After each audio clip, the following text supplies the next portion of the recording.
All right. We are back from closed session. City Attorney, is there any reportable action? No reportable action. Thank you. With that, we will adjourn the Selma City Council special meeting, and we'll be back at 6 o'clock for the regular meeting.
Are we ready, City Clerk?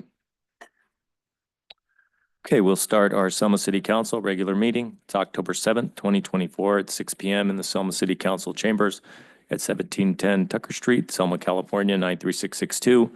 The teleconference phone number is 301-715-8592.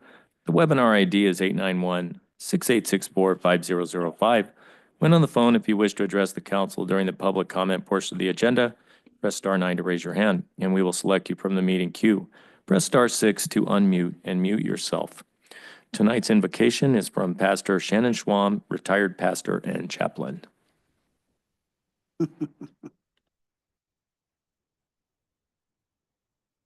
Let's bow our heads. Heavenly Father, there is so much that we want for this community, for family and friends, people that we know and people that we don't know. And that's why we come to you now asking that you would be with us all as we deal with the business and concerns of our city here tonight. Father, our community is a combination of individuals, and each of us have our own needs and wants and hopes and dreams, as well as our private struggles, our heartaches, our disappointments and pain, all of which can make it a challenge at times to find the best way through the matters of the business at hand. And so, dear Lord, I ask that you be with us. Help us to make good decisions together that will support Selma as a place where we can all feel good about the city in which we have chosen to live. I know that you have great wisdom, and because of that, I ask you to help our city leaders as they work through every situation that comes before them. Guide their decisions in ways that will best benefit the citizens of Selma as a whole.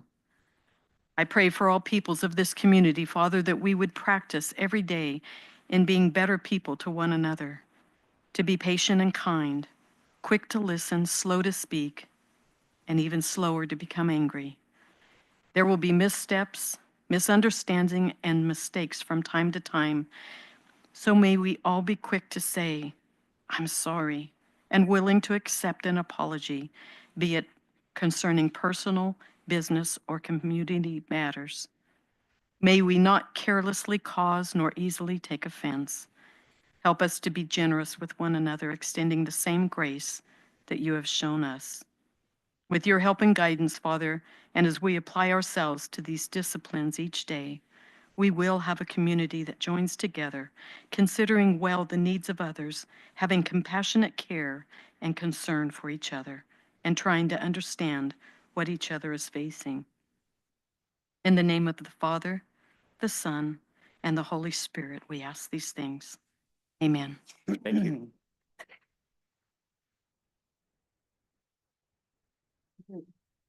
Pledge allegiance to the flag of the United States of America and to the republic for which it stands, one nation, under God, indivisible, with liberty and justice for all. Would you call the roll, please? Councilmember Guerra, Here. Councilmember Mendoza Navarro. Here. Councilmember Trujillo. Here. Mayor Pro Tem Cho. Here. Mayor Robertson. Here, potential conflicts of interest. Any council member has a potential conflict of interest may now identify the item and recuse themselves from discussing and voting on the matter. Agenda changes or deletions to better accommodate members of the public or inconvenience in the order of presentation. Items on the agenda may not be presented or acted on in the order listed. Additions to the agenda may be added only pursuant to California Government Code Section 54954.2b. Oral communications. At this time, any member of the public may address the City Council regarding any item over which the council has jurisdiction. No action or jurisdiction or discussion will be taken on any item not on the agenda. Issues raised will be referred to the city manager for review. Members of the public are asked to limit their remarks to 3 minutes and direct their comments towards the council only. Anyone with oral communications at this time?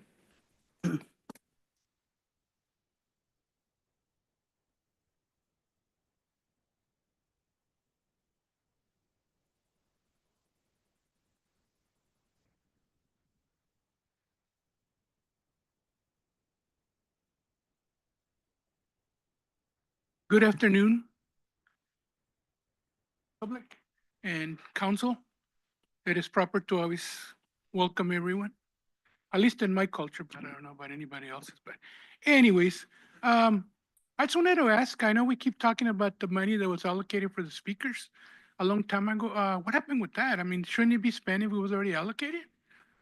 That's what usually happens. I mean, I don't know. I worked for the county for many years, and anytime they put something in the budget, they, like that, they spent it, because it was kind of like with the county, use it or lose it type deal. Also, I don't know whatever happened with the report for the shelter about the animals being euthanized. I would be very interested to see how many dogs have been euthanized and the reasons why they have been euthanized.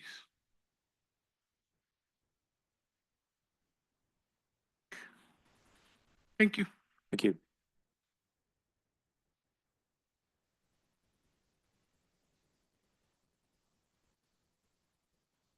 Teresa Salas.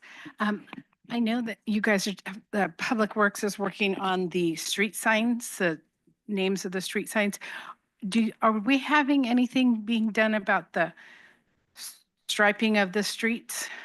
Right here on Second Street between Whitson and East Front, where it kind of, you've got a turn lane to go down East Front or go straight into downtown. You can't see any of the stripes there, and I've almost gotten clipped by people who are trying to go straight and other people trying to turn right there, and you can't see any of the markings on the street anymore. So I didn't know if that was a plan to get some of those markings redone also. Thank you. Thank you.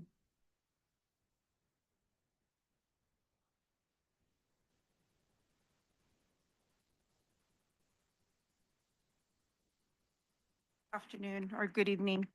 Lorena Betancourt, Goldrich Street. I wanted to ask about the shelter hours. I wanted to ask the question again. I know we've asked several times about after hours emergencies.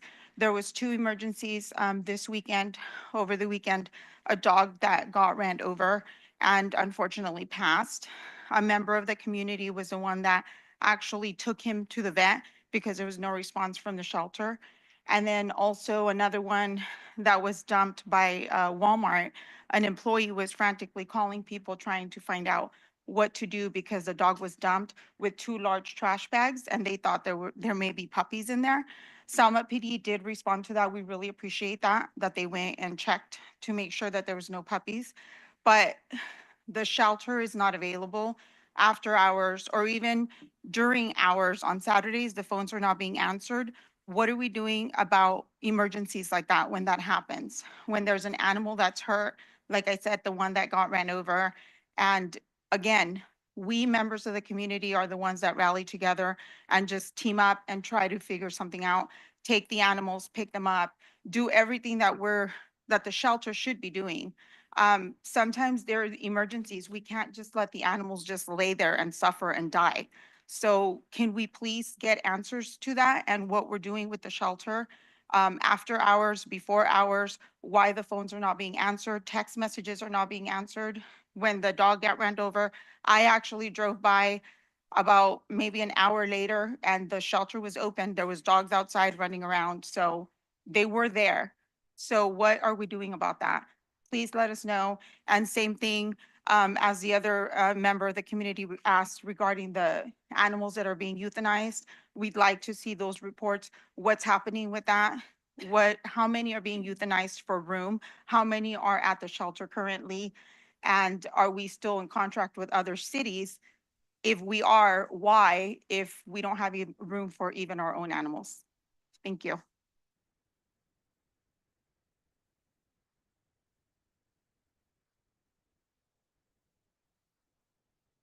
Hello, Christian Guzar, Selma Police Officers Association.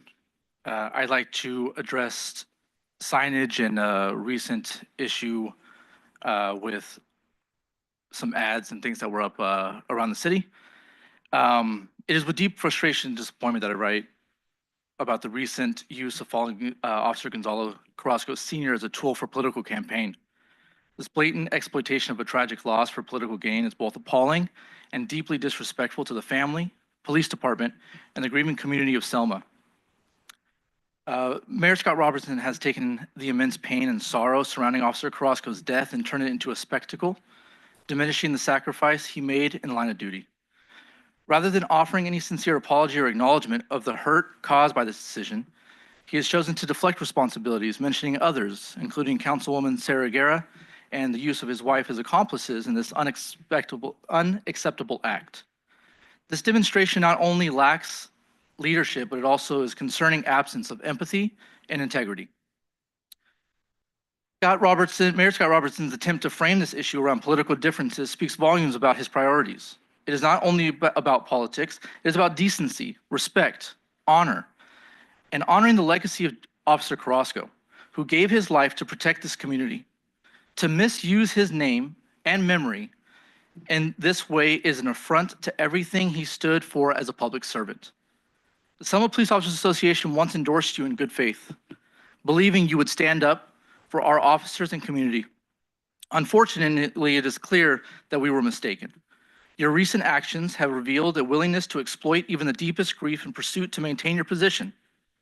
You have not only disrespected the memory of our fallen brother, but also diminished the trust and feelings of Selma's first responders, who continue to serve with honor and integrity. The members of the SPOA are fortunate to meet and serve many honorable people in this community. However, we also come across those who lack moral compass necessary for true leadership. We are sworn to protect this city. It is in that spirit of service that we feel compelled to speak out now. Officer Gonzalo Carrasco Jr.'s name deserves to be spoken with pride for the heroism and sacrifice he displayed, not as a cheap token to be used for political leverage. We demand that his memory be respected. We hope you reflect on the harm that has been done.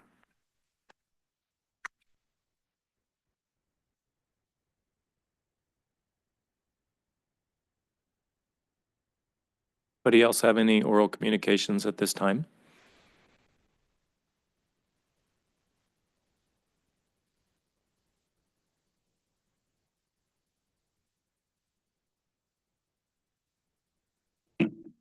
Stella Ramirez, Selma, California. This is baloney, for a lack of better words, and I'm going to tell you why. In February or March, there was a lawsuit by the city manager against the city of Selma. Officer Gonzalo's name was mentioned in that lawsuit. His name was mentioned for personal financial gain, which he won for $350,000. So where was the respect there? That the officers go to Reedley and knock on the family's door and ask permission if they could use that name in this lawsuit? No, they did not. So now this is turned around on our mayor because he's running for re-election. And let's ask ourselves, who is endorsing the opponent? Who's endorsing him? The Selma Police Department. That's why now we have this happening. I ask myself, I wonder if the opponent would have been, if he would have got the endorsement from the officer's family had this been an issue. I don't think so. But now it has. And this, like I said, to me, it's just one-sided. It's not an even race. It's not an even race. Because you got the police department now on the opponent's side. You got City Hall, he got his friend up there. You got Trujillo, he goes golfing with. Navarro, he's campaigning with. Cho, all of them, city manager, they're all friends. Who does Scott Robertson have? No one. He has the public, the community. That's who he has. And this is so unfair that it's come to this. Like I said, where was all this at? Months ago. Nobody brought it up. Nobody said anything. Of course not, because they benefit from it. It was convenient for them. But all of a sudden now it's getting close to election. Let's go after Mayor Scott Robertson. Let's bring him down. Let's tear him down. That's what this is about. Just put it out there the way it is and stop with these lies. This man up there, I'm gonna tell you guys, everybody watching, everybody listening, everybody here, if you want a better Selma, elect Scott Robertson, because he is transparent, he is honest, he's a man of integrity. He's for the people, he's about the people, and he's for the people. Thank you.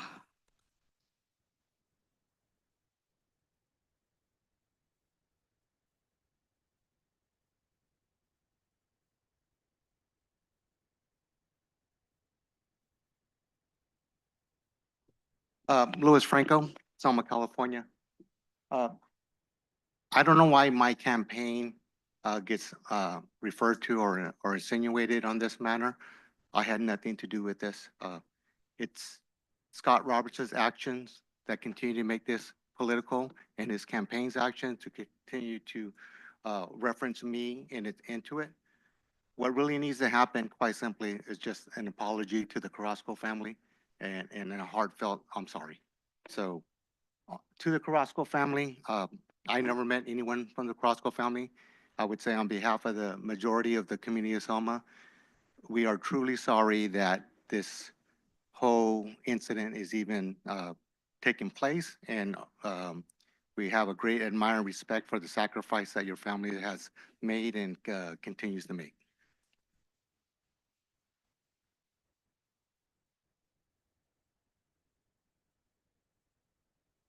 Anyone with anything else to say?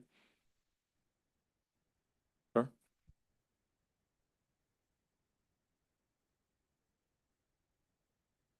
Good evening, everyone. Harvey Singh at 7425 East Danube Avenue here in Selma. I don't know anything about the merits of this situation. I've heard a little bit of this, a little bit of that. And I would suggest, I would think just like anything else, we're not fully aware of this. We talk about it here, but I would think at the end of the day, this would have been a more appropriate conversation privately between the board rather than out in the public like that. And then more importantly, if you're going to talk in the public, you should at least be able to present both sides of the argument rather than myself or anybody else putting our will into it or dictating something. Again, nothing but the most probable, whatever we can give respect to Mr. Carrasco and his family especially is never will be enough. Never will be enough for what he did that day, what he was doing. And for that matter, all of the police, as much as I like to kid with my buddy, the chief, nothing but respect for the people in blue. At the end of the day, I'm surprised that one candidate or the other would get coverage, or a candidate would get endorsement. It seems like the police, they would like to work with anybody and everybody. At the end of the day, they've got a civic duty here. How is it possible that one candidate gets pledged from, so I'm surprised about that. That's not my reason I'm up here. But at the end of the day, we stand with the Carrasco family, will, and will forever. He's an important member of this community. We'll always honor him. I know at the temple, we had a donation drive for him, and we'll be glad to help out anyway. But at the end of the day, to bring his name up in this kind of muddy politics is not fair to the family, certainly. And also, it's not whether you did it, Franco did it. So at the end, there's some allegation about a candidate running in where Santiago is running. And supposedly one of the other mayoral candidates has an involvement in that. One of the school trustee has an involvement. At the end of the day, let's keep it simple, keep it fair. If there's something that's awry, please talk to the family, settle it with the family. Certainly, if they give you the permission, go for it. If they didn't, take it down. Simple as that. But don't bring the officer into the city dirty politics one way or the other. Is it right or wrong, left or right, Republican or Democrat? Let's stay above that. Let Trump and Kamala get involved in that. Let's not get involved on a local level. But at the end of the day, we need to show respect to the family. And if they don't want that endorsement, we need to do that. We need to be honorable to his memory. Okay? Thank you. I've got no dog in this fight other than the fact that Let I the live speaker outside. finish. Okay, thank you. Anybody have anything they'd like to say? Anybody online or on the phone? City Clerk?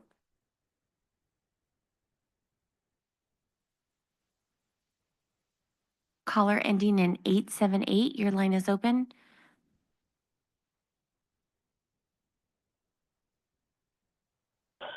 Please state your name. Hi, Brian Ramirez. Can you hear me? Yes. Hi, yes. I'm calling in because the only person that should be speaking here right now is Carrasco Sr.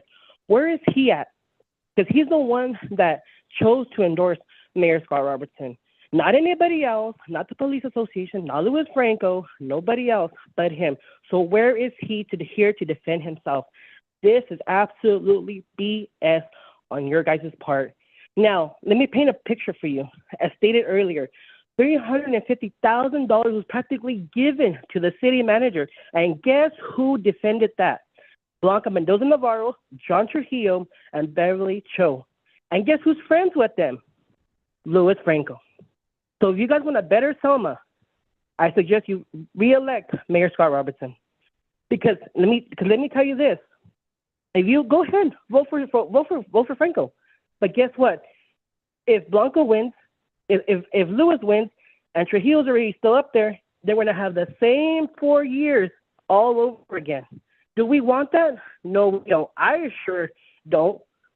I really don't. We really, really need to open our eyes and see the light here.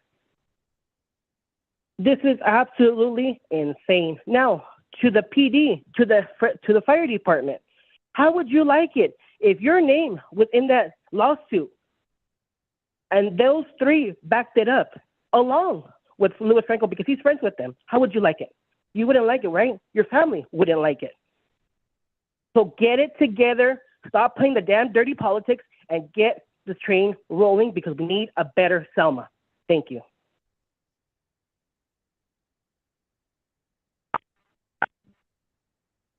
Anybody with any additional oral communications at this time? Okay, since this matter involves me as a candidate for mayor, I will address the council from the speaker's podium as an individual citizen.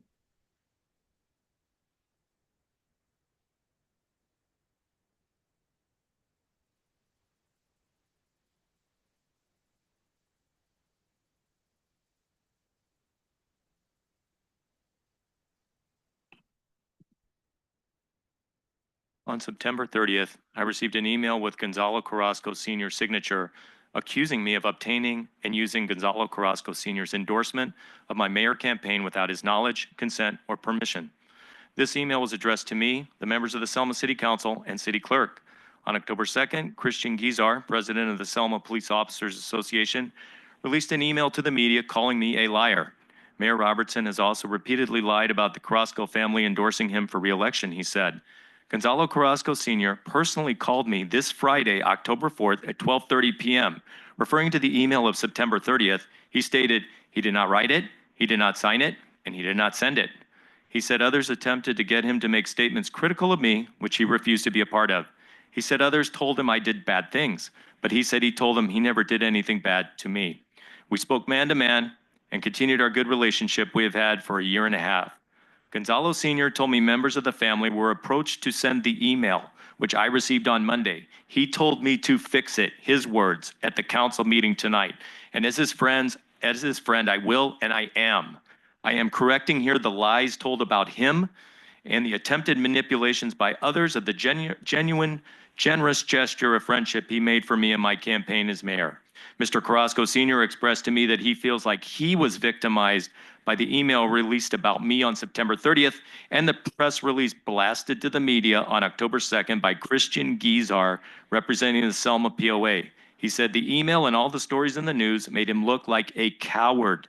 The Selma POA president's claims made to the Fresno Bee that Mr. Carrasco speaks little or no English are completely false. My conversation with Gonzalo Sr. on Friday was almost entirely in English. Shame on you for trying to belittle Mr. Carrasco. Gonzalo Sr. is an extremely perceptive, intelligent man. Those who have claimed he was easily misled defame him too, and that's why I'm fixing it tonight as he told me to do for both of us. Selma POA President Guizar's accusation against me to the Fresno Bee that I blatantly disrespected his memory, that I stepped all over the family's privacy are again false. The ads that were posted were positive and respectful. They conveyed respect for Mr. Carrasco and the great honor of his endorsement. The words in the video he recorded were entirely his own. POA's insertion of themselves into this matter is a political move to damage me. If anyone used anybody for political purposes, it was the Selma Police Officers Association. I again want to express my sincerest apologies to any members of the Carrasco family if they were hurt by my political ads. And I want you to know I hold Gonzalo Carrasco in the highest regard as a Selma hero. I also must make it clear that I have had a personal friendship with Mr. Carrasco Sr. and only him. I do not know any of the other members of the family. This was about him endorsing me. I never ever claimed the family endorsed me. Guizar and the POA's accusation that I lied about the Carrasco family endorsing me are just not true. Gonzalo Sr. repeatedly told me on Friday he did nothing wrong and I did nothing wrong. Mr. Carrasco told me he did not change his mind about his endorsement of me. I will treasure Mr. Carrasco's and my time together on September 23rd. I thank him for his friendship and support. Gonzalo Sr., I hope I represented you well tonight.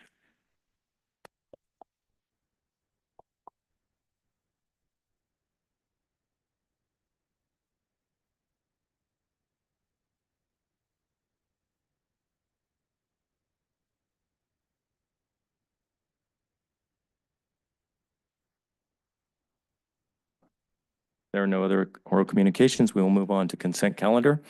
All items listed under the consent calendar category are considered routine. The complete consent calendar will be enacted by one motion by roll call vote. For purposes of discussion, any council member may have an item removed from the consent calendar and made part of the regular agenda. The council can then approve the remainder of the consent calendar. Does council have any items they would like removed from the consent calendar tonight? Is there a motion to approve items A through H? I'll make a motion. Call the roll, please. Councilmember Trujillo? Yes. Councilmember Guerra? Yes. Councilmember Mendoza Navarro? Yes. Mayor Pro Tem Cho? Yes. Mayor Robertson? Yes. Regular business, discussion of ordinances and the process to resolve blighted areas and properties posing a public nuisance.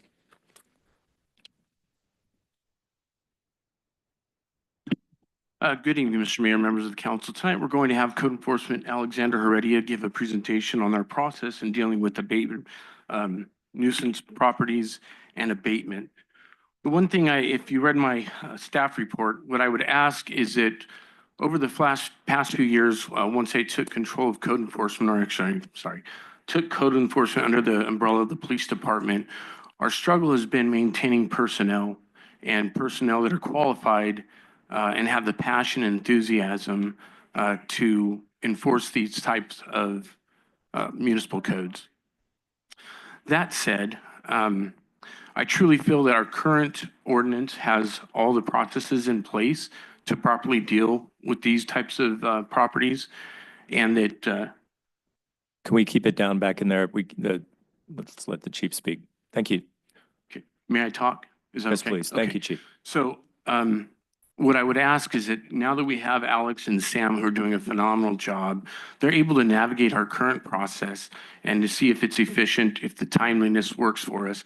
Understand there's not going to be any set time that, hey, this property is going to be 10 days, 30 days, 90 days, because there are numerous variables in dealing with abated properties or nuisance properties, right?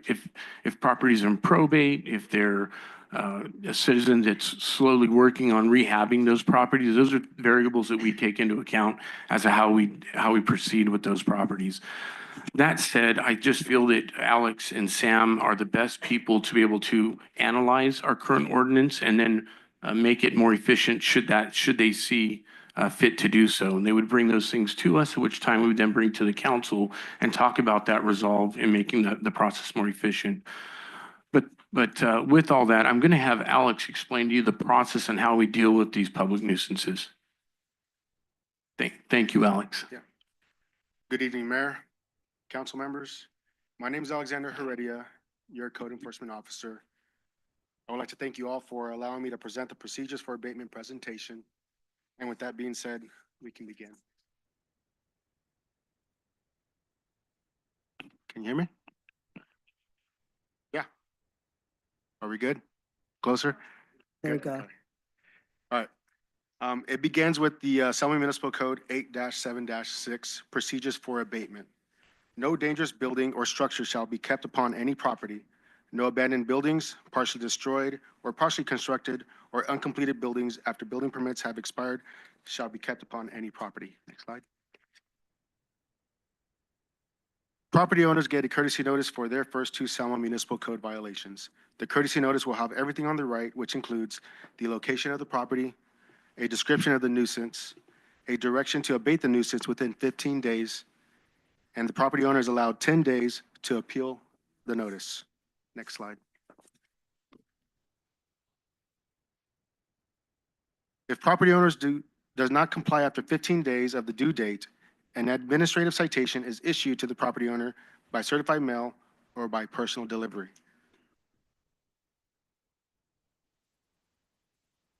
If the nuisance is abated, the property owner must contact code enforcement or the building inspector to schedule an inspection date. Code enforcement and the building inspector can close the case if the nuisance has been abated. Next slide.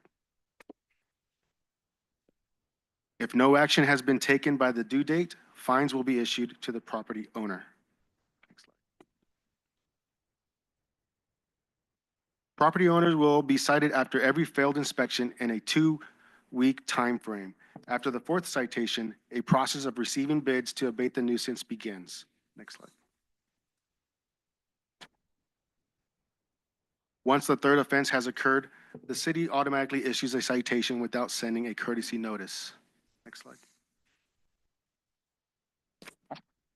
As the city awaits for 3 bids, code enforcement and the building inspector attached do not enter signs all around the property. Next slide.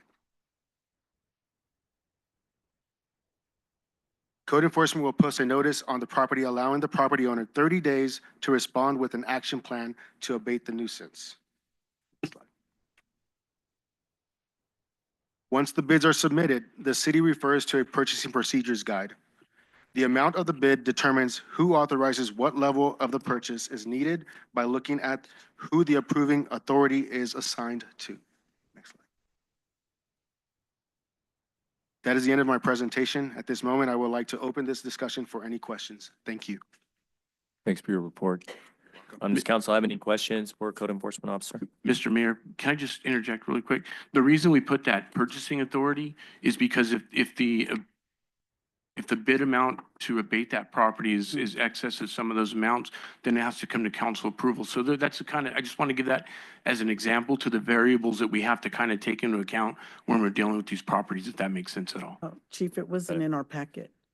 It was in that last So slide, this, okay. Councilmember Guerra, that's where it kind of had the 4 different levels. Mhm. So I just wanted to kind of note that things like that are variables that are unforeseen as we start to get into these properties. Any other questions from council? I had a question. So we've been talking about there's been a residence on Alton, for instance, that has gone vacant for a long time. And I think the residents would like to avoid that in the future. We should be able to get to that a little faster as a city and to abate that nuisance. I believe the city is getting there towards tearing it down eventually because no response has been forthcoming from the owner. How can our city be more responsive to situations like this, which reduce property values? And I can only imagine what it's like for the poor neighbors, you know, next to that, with attracting homeless and being a really a bad area for the whole neighborhood. What can the city do to take care of that before it's a problem, rather than this one's gone on for a number of years? Mr. Mayor, I'll answer that. Again, just to be quite frank, a lot of our issues were my first 2 years here was having qualified personnel that were, we had to train them up, get them to deal. And the situation on Alton is a little more complex. It's not like a vehicle parked on the grass or something kind of low-hanging fruit, if you will. It's a little more complex, right? You have to write an abatement warrant. You have to go over and get court approval. Then we have to get bids, and all those things take time, correct? The property on Alton was in correct me if I'm wrong, but it was in probate for some time because the property owner passed away. Then it got over to the bank. So things like that, and those are the variables that I speak of. Things like that are going to delay our ability to effectively and more quickly deal with those abated properties. We have a new fire chief now, a new building inspector. We're all working in collaboration to ensure that we understand when for that property on Alton, it was a fire that occurred, that we better understand the municipal code and how we can deal with those more effectively on the front end so that we're not dealing with on the back end. But again, those are things that we all kind of have to be on the same page with and talking through those matters. When you say the 3rd offense in the report, does that mean up to and including demolition? Abatement can include demo? After the 4th offense, yes, sir. Or it could be simply they fix the structural integrity of a house. There's so many things that kind of go into that. It could be landscaping. It could be a myriad of things. And again, and if those are things that will delay the process, right? Because if it's the structural integrity of the house, it might take a little bit of time for that property owner to come with the funding to make that necessary. And if they have the ability to, let's say, live elsewhere and not have to live in that house, those are things that will weigh on how quickly we can address the issue. What can the city do to make your job easier in order to be able to go out there and make it a better, safer neighborhood? Because I'm sure PD doesn't want to be going out and spending a bunch of time patrolling these areas. So what I would say, Mayor, is that having Sam and Alex that have a passion and an eagerness to learn and address these issues has been our biggest help in dealing with these matters. That right there, having stable employees that have a passion for this, because this is a very niche job, right? You really have to have someone who's got a passion for it. And having these two young men and their energy really brings a lot of, they're a huge asset to us. Again, if there are processes that need to be refined or revised, we can look at that later, but I think that Alex and Sam and our building inspector, as well as our fire chief, are the best people to bring those improvements later. We've not had the opportunity to really have people in those positions for a long stretch of time to really kind of dive into those ordinances. We'd really like to just look at what we have, work with these ordinances, and in time, if we see a necessity for improvements or revision, we do that at that time.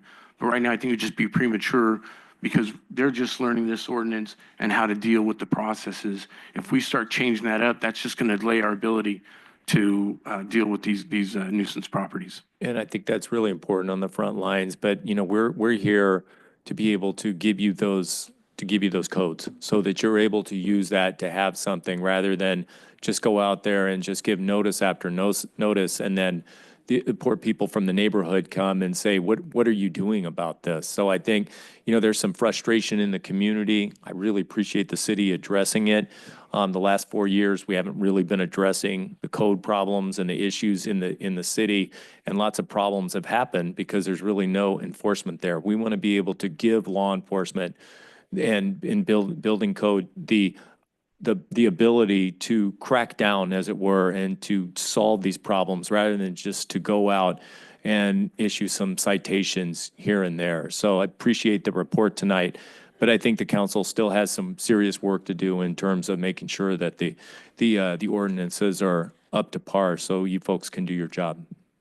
Mayor, if I may, and to your point, over the last 4 years, we have absolutely been addressing code issues. I think what the chief is referring to is that we have a much more proactive staff now.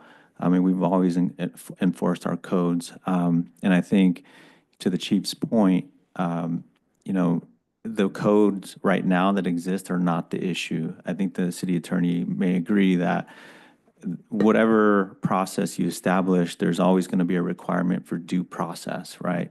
We can't just arbitrarily decide to demolish a building because it looks bad. There has to be justification structurally to demolish it.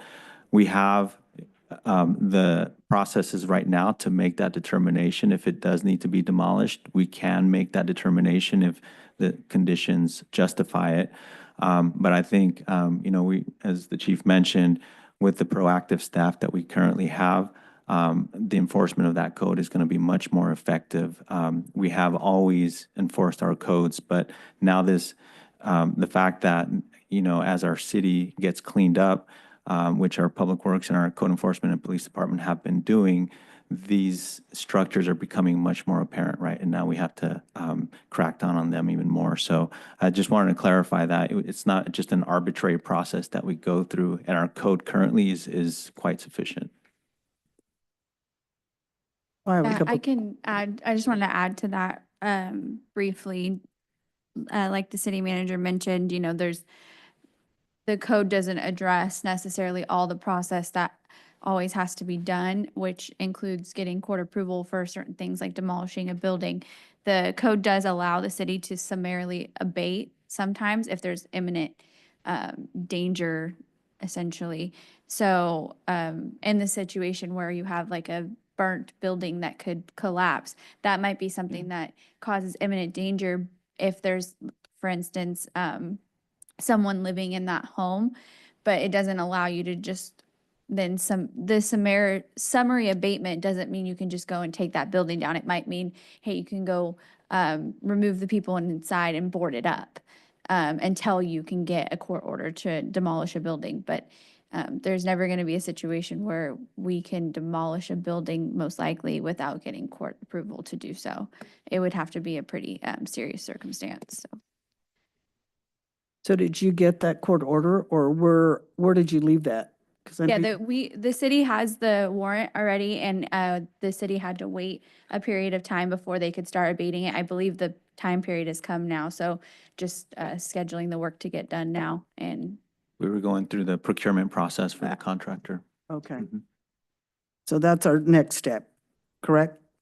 Okay. Yes, Because that's I correct. know when we mentioned, or you mentioned about that that fire was probably 70%, and a home will be considered inhabitable. Even if a homeless was there and that collapsed, could be some issues, some serious libel issues there. So that's what we're saying. So in this case, since we already you have the court order, the next thing is you can go out to bid an RFP for construction or demolition company, correct? If that's the case. So we need to know at this point how much it's going to cost, and if that's something that we have to consider as a council to secure a demo fund, because we don't have that right now. So where would that come from? No, oh, go ahead, Chief. Yeah. Councilmember Guerra, we have received bids that are well under the city manager's signing authority. So I believe we're just waiting for the time frame for that process to play itself out so that we can take action. So it really is dependent on the amount of work and what the cost of the work is going to be. It's hard to say how many of these structures are going to require a lien, are going to require demolition. Sometimes it's just a matter of identifying the property owner or whoever's in charge, and then they'll take care of it. And so it's just on a case-by-case basis as these things come up.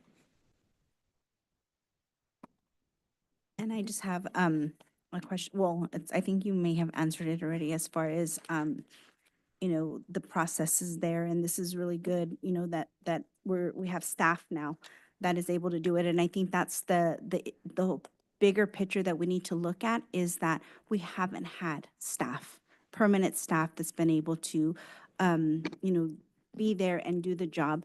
We've had, I think we had part-time people at one point in code enforcement. And the other thing is the lack of leadership at the city manager level. We've had turnover. And so you've been here for a couple years now, almost 3 years. And so there's been a lot of movement, right? We've hired the good people. We've, have people that have a vision, and they know that there's ordinances we have to follow, there's processes. Unfortunately, with the wheels of government, like, they turn really slow, and there's all this red tape, unfortunately. But that's, now we have the staff, and we have staff that's actually looking at the ordinances and what we need to do and following the procedures to make sure that we're not violating anybody's rights, because the last thing we want to do is take someone's home. They may not have the money right then and there, but maybe they're waiting for insurance claims or something, and then some other stuff happens. And so we don't want to just arbitrarily go in there and say, hey, this is ugly, let me come in here as a city and I'm going to tear it down. We want to be able to work with, the families, and I mean, it has to get to the point where we have to do a lien, then we have to do that. But I think you guys are doing a great job. I know that we do have a few houses that I've seen that are out there, and, they need to be fixed. But I feel that some of them have been getting fixed now. So I know that there's other issues that we have, but we'll fix those issues first. Thank you. Do I need to request, city manager, a report from code enforcement on all the buildings that are boarded up in Selma right now? I think that'd be helpful, because I drive around, it's kind of anecdotal at this point. I'd love to see a report on that. Would that be something I should request at future agenda items? No, we can provide that over email to the council. over the next week or so. Yeah, Okay, be great. And that inventory will go out to all the council members. that's correct. Yeah. Okay. And I'll make sure that people get to see that. You're going to see what that Yeah, after inventory you have the consists of. information, if you'd like to propose an agenda item to discuss it, that's absolutely your prerogative. Great, thank you. Mhm. Do we have any public comment at this time on this important agenda item? Come on up. Michael Barone at 2003 Alton. If it's, I just thank you for moving on this Excuse me. because right on Mike- that same Mr. street. Barone, is your mic on? It's on? It's on now? Okay, I gotta get a bit closer. I live at 2003 Alton and every single day I pass by that corner and it's so sad. And it's been not only months, it's been years that way. And there's been people in there and they've been run off, it's been boarded, it's been fenced and fenced again, and now it's open. So I'm just afraid that, anybody can get in there and if they want to start a fire, if they're cold, the rest of that house would just completely go down and damage other people. But it's something that needs to be done, and I thank you for doing that, moving that process. Okay, thank you. Thanks for coming back to council all the time. Needs to sit down. Can we keep it down?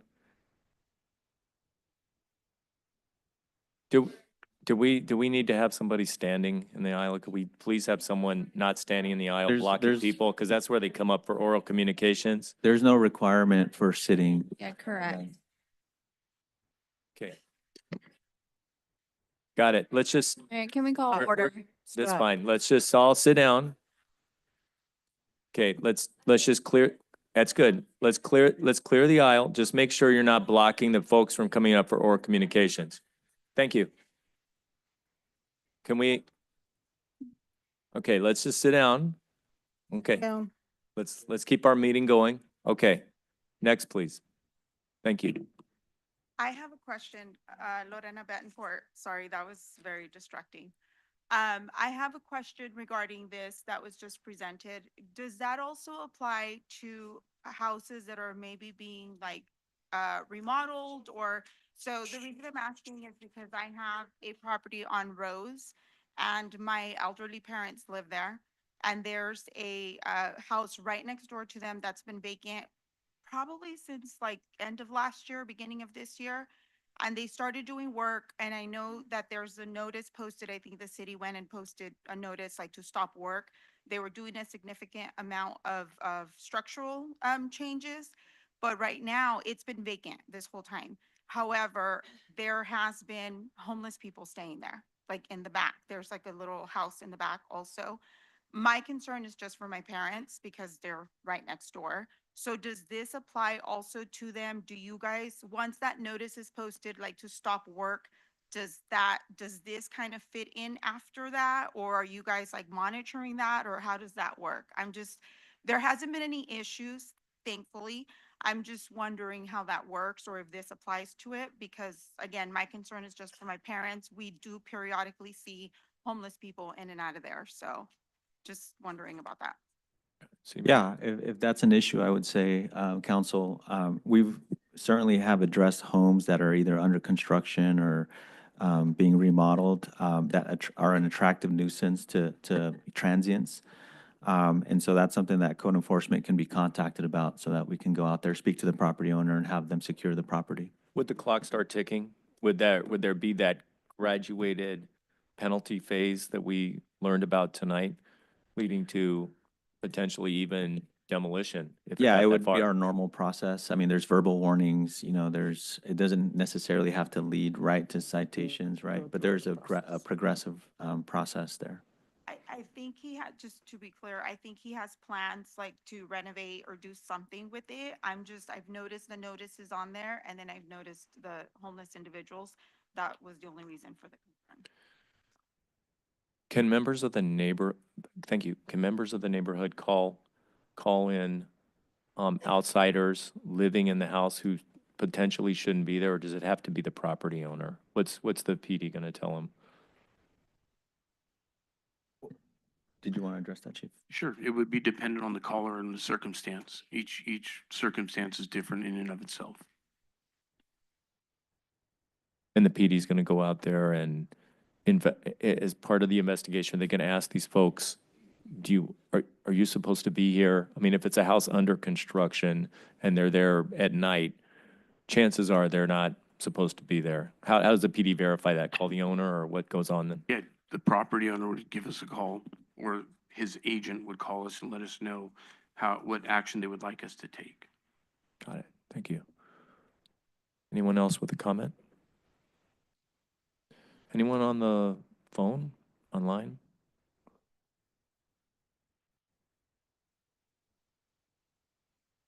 As a reminder to the caller online, please use your raise your hand feature and we will add you to the meeting queue. Mayor Robertson, at this time, I see no hands raised.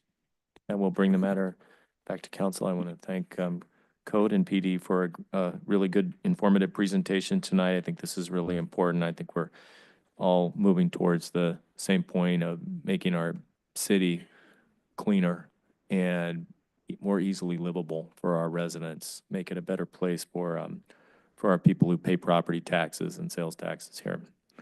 All right, with that, we'll move on to our next item, which is consideration of revisions to the list of legacy events for the special event permit ordinance, adding the March for Jesus event and removing the Tejano Festival. Good evening, Mayor and council members. What you have before you is the revision of the list for legacy events. As you guys are aware, July 15th, City Council provided consensus to discuss the addition of the March for Jesus event to the legacy events. During the August 19th council meeting, council provided consensus to discuss the removal of the Tejano Festival from the legacy events. On September 3rd, direction was given to propose the revisions. So what you have before you is the revisions to the ordinance. It has a red line through the Tejano Festival signifying a removal of that from the ordinance. And it has the addition of the March for Jesus event in red to signify the addition of that to the list. Currently, there will be no impact to the general fund as this is for permit fees only. So the removal of one and the addition of the other cancel each other out. I'm open for questions if there are any. Does council have any questions for Director Smart? I've got a question start. procedurally. Can we split this up? I mean, I don't necessarily want to vote yes for both or no for both. Could we take each item A and B to vote for March for Jesus or against it, and for removing the Tejano Festival or against it? I don't see why they wouldn't be mutually exclusive. They're two different events. You wouldn't vote on them separately, but you would, if that's what you wanted to do, if you wanted to vote on them differently, you would make a motion to amend the proposed revision to, I'm just using it as example. Let's say you wanted to keep Tejano Festival and you wanted to add March for Jesus. That would be your motion to amend the ordinance to reflect that. Got it. Make You an just wouldn't vote amendment. on them separately, yeah. Thank If you. that makes sense. Thank you. Anybody have any comments before we bring it back to council? Oh, you're doing public comments first? I mean, it's-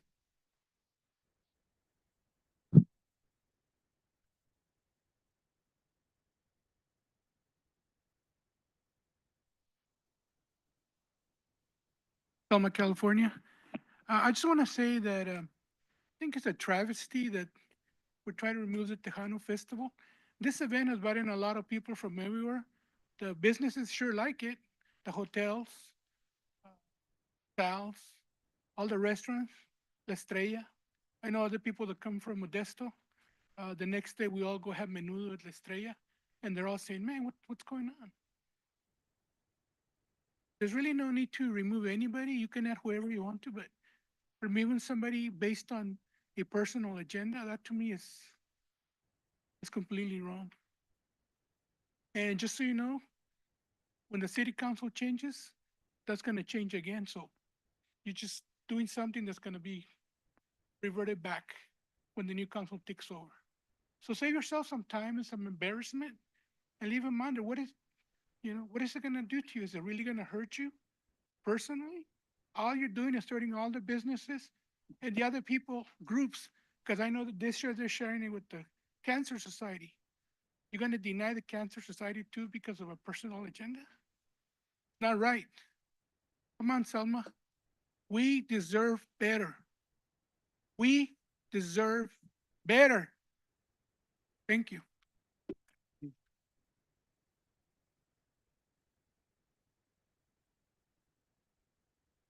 Anyone else? Anyone online or on the phone?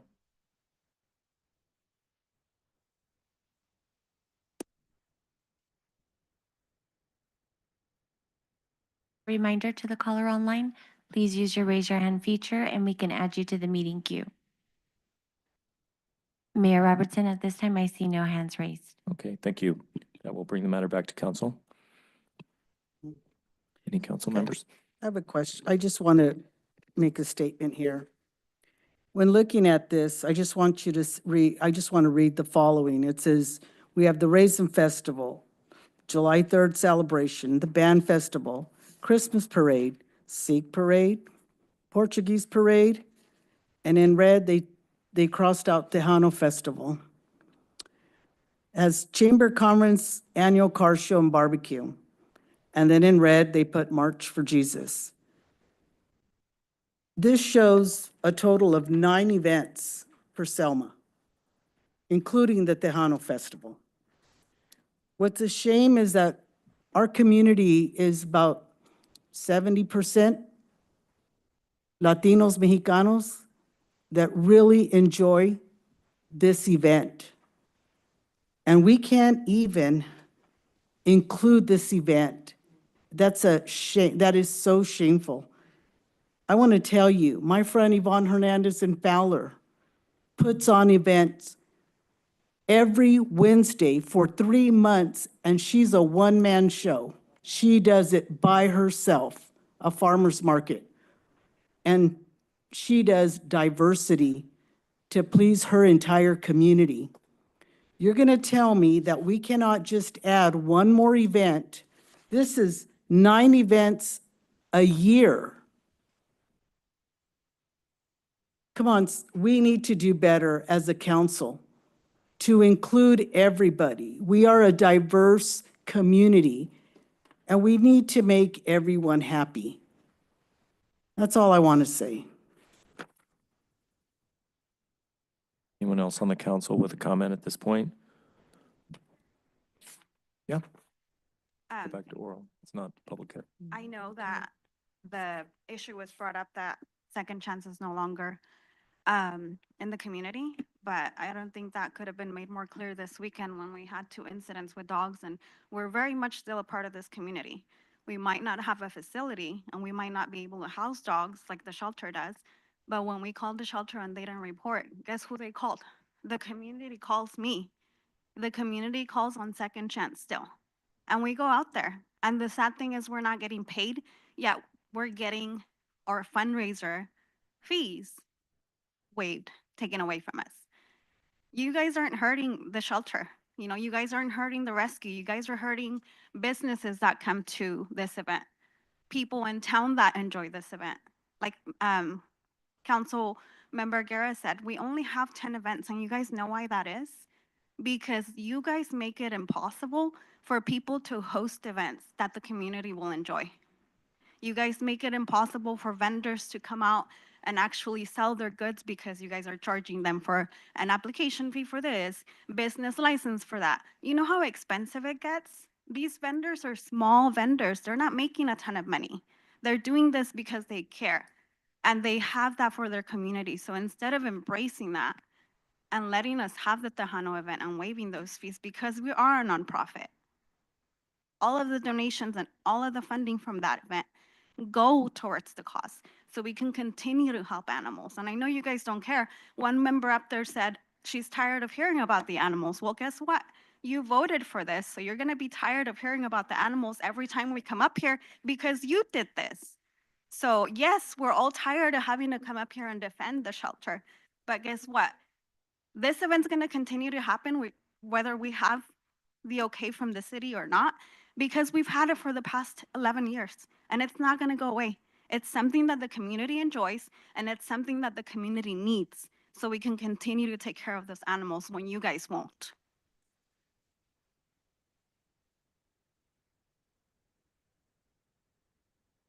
Any other public comment at this time? That will bring the matter back to the council. I have a statement here. Okay, In regards to the city council not wanting to have a Tejano festival, it has nothing to do with the Tejano festival. It has to do with what the policy was, why it was formed. It was formed because it was actually an event because the city of Selma had ties with the animal shelter. So when we start talking about how we come about what organizations are legally able to use and get funding removed and not being expensed out and the city provides it. You know, it's really funny because this is from the Attorney General's office here. And it states that the animal shelter has been suspended since 2022. And I'm going to read you a question that the founder, the person in charge of the animal shelter checked no to and signed her name. During this reporting period, did the organization receive any government funding?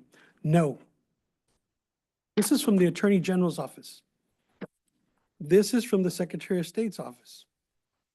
They've been suspended since 2022. let him speak. It's my elected duty as a public official for the city of Selma's when you're using public fund and expenditures to do my due diligence. And if you're telling me that I'm able to give free money to a public supposedly nonprofit, because it's not a nonprofit. It's been suspended since 2022. And if you're donating to it, it's illegal.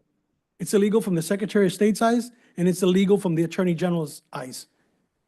So for anyone to state that they're giving money to this agency, that's not about me. But as an elected official, I have a due diligence to swear and make sure that I do my due diligence. And when I'm provided a legacy event, I want to check my balances and see if they're correct. This animal shelter hasn't been in existence since 2022. It's been receiving funds, and she signed, no, she hasn't been giving money. She hasn't been receiving money, but at the same time, it's been suspended.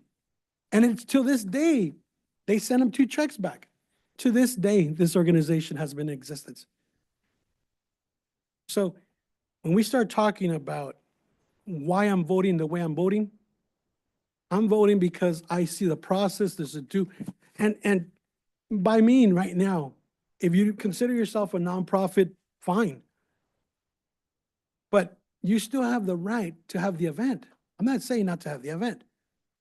Get your ducks in order and maybe I'll approve it. But for right now, you're not a legitimate organization. And you received money from the city, which is a municipal government, and you signed it, that you didn't receive money since 2022. So somebody's got some problems. But that's not here or there. But you're here looking at me, telling me, why are you voting no? Well, here's the answer. And at the end of the day, you can attack me all you want, but I'm still elected to do the process. And the process right now, someone said, hey, if the council changes, and you know what? I'm going to vote it. Well, you do what you want. That's your ethical elected duty to do. But for right now, you guys are hearing why I'm going to vote the way I'm going to vote. You can attack me all you want. But if you're going to sign a paper that states that you're not getting money from the government, a government agency, and you're still projecting yourself as a nonprofit, getting money from, I don't know what business is here in Selma, but you're not supposed to. You better not be giving that EIN number out. And if you did, you guys better clear that up. Somebody in our community can sue you guys, but that's not for me. I'm just giving you guys I'm just grinding my T's and crossing my T's, dotting my I's. And I'm giving you guys full blown why I'm voting the way I'm voting. Thank you. Hold on, let's just keep this up here. Now it's council. I'd like to make an input at this point. Council member, maybe they would have more, can we not have talk, please? Thank you. Maybe the Second Chance Rescue Services would have some money if the city wasn't going after them and suing them, as the city is doing. Yes, you are suing them, council member, under the guise of the city of Selma, as we saw from the closed session item. There's even a case number there. However, the court case was filed September 30th.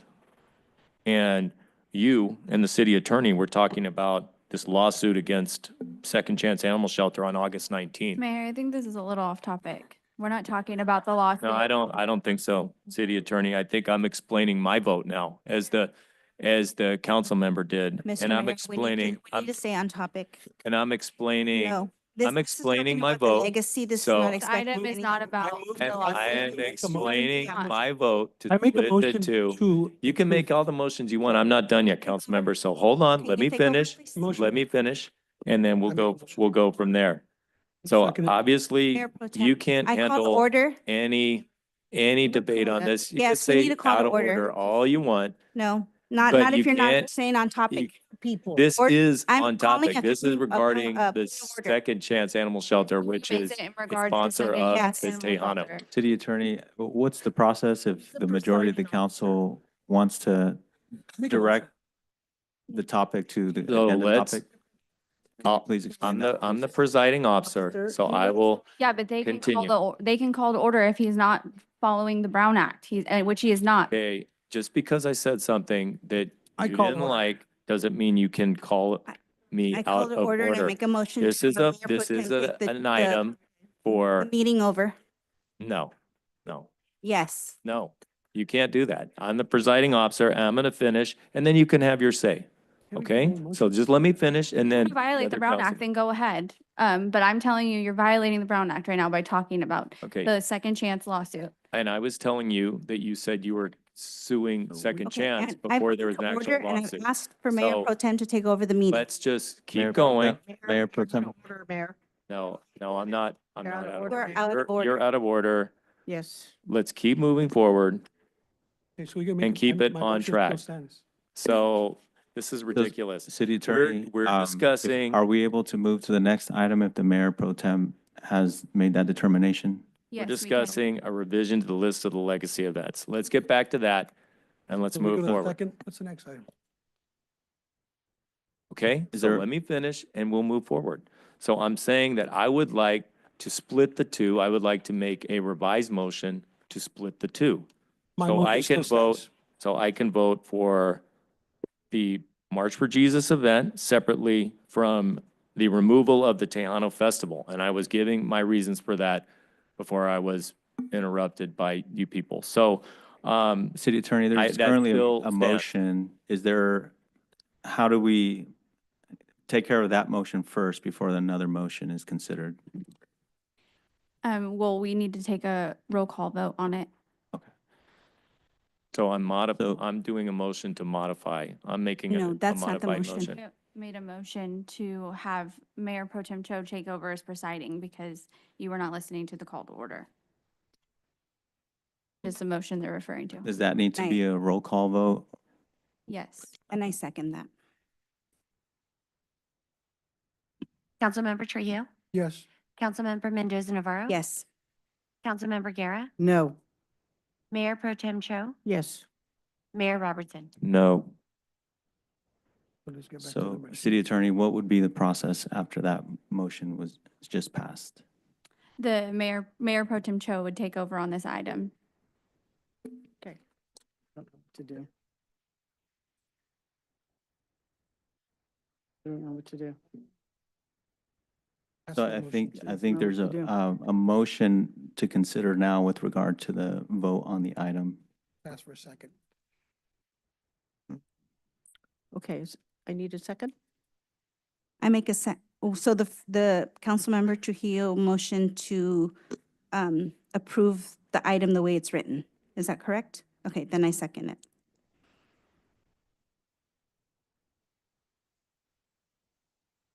Councilmember Trujillo? Yes. Councilmember Mendoza Navarro? Yes. Councilmember Guerra? No. Mayor Pro Tem Cho? Yes. Mayor Robertson? No. Okay, let's go. I'd like to revise it. Can I revise it? No, the motion already passed to approve it. Okay. With that, we'll move on Oh, to Mayor Pro Tem, go item ahead. 3, discussion and direction Mayor, regarding. the Mayor Pro Tem is presiding over the Where'd it meeting go? at this time. No, just one item. I would also ask that No the way. members of the public keep their comments during public comment as well. Okay, item 3, discussion and direction regarding amendments to Mayor. the council handbook. Mayor, the mayor pro tem has to preside over the rest of the I'll do meeting. the 3. No, it was You for said one item, one attorney. item. You said it was I one think item. Trujillo can clarify what his motion was. My motion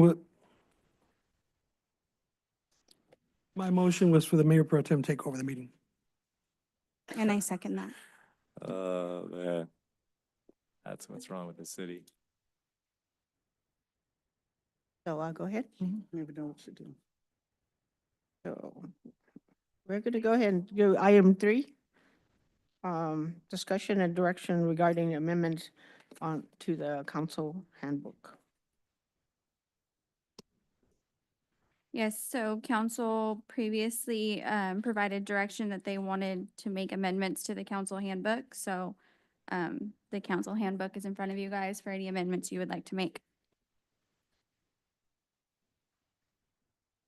As one that was not in for this item, I just like to make it real clear. I have no will of wanting to change the handbook, so I'll just sit back and let you talk about what you guys would like, but I'm gonna just pass on this one. Any other council? I don't have any changes. No changes? No changes? The reason this was brought back is because I mentioned in regards to each of us, we all represent our own district. And we should not have to get approval by 3 other council members to be able to put something on the agenda. And that was my request, is to make sure that every council member up here gets to put whatever they need to put on the agenda without having to get 3 approvals. Because I represent District 3, and I feel that if there's an issue that I need to bring up on the agenda, my district, the citizens of District 3 have a voice, and that's me voicing their concerns or issues. So I would like to see that in the handbook, that every council member that has a district should be able to put anything on the agenda without having to get 3 approvals.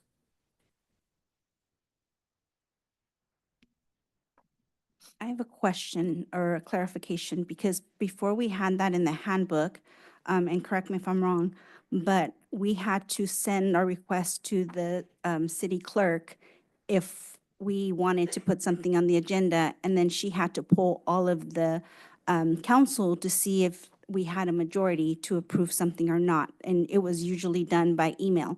And then unless it was the mayor that wanted to put it on the agenda, then automatically it would be put on the agenda. So we wanted to bring it to the forefront and be, in public to say what it is that we wanted to put on the agenda. So we're still doing the same thing, it's just out in public, correct?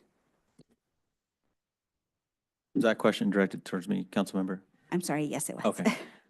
Yeah, so I think we're avoiding Brown Act violations that could arise out of polling via email, which any kind of decision that needs to be made by the council, such as adding items to an agenda, need to be done in an open session to avoid violating the Brown Act. And I think that was the spirit as to why it was put on the council handbook.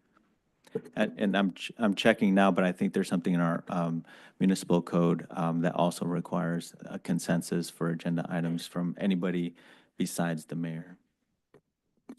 So don't know how this involves me, but this has changed in the last 4 years, ever since these 3 characters have gotten on, and you've seen it reach its absolute worst tonight. So all I can say is stick with it. We'll get there. But yeah, I agree with Council Member Guerra that individual council members should be able to request agenda items. And I believe that people from the public should be able to request individual agenda items. These 3 and their city attorney are very active in saying members of the public are not allowed to request agenda items. It's in here, future agenda items. not subject to public comment. Once again, they took away our oral communications the second time. Now they took away requesting agenda items. What next? Just not have any meetings? Like, one of the council members has implied in the past that they'd rather see because it takes too much time. I am all for individual council members being able to request agenda items and people from the public, because I don't fear people speaking. Obviously, people up here fear people speaking their minds, and that's too bad. Bad for our city, and that's why we're in the position that we are.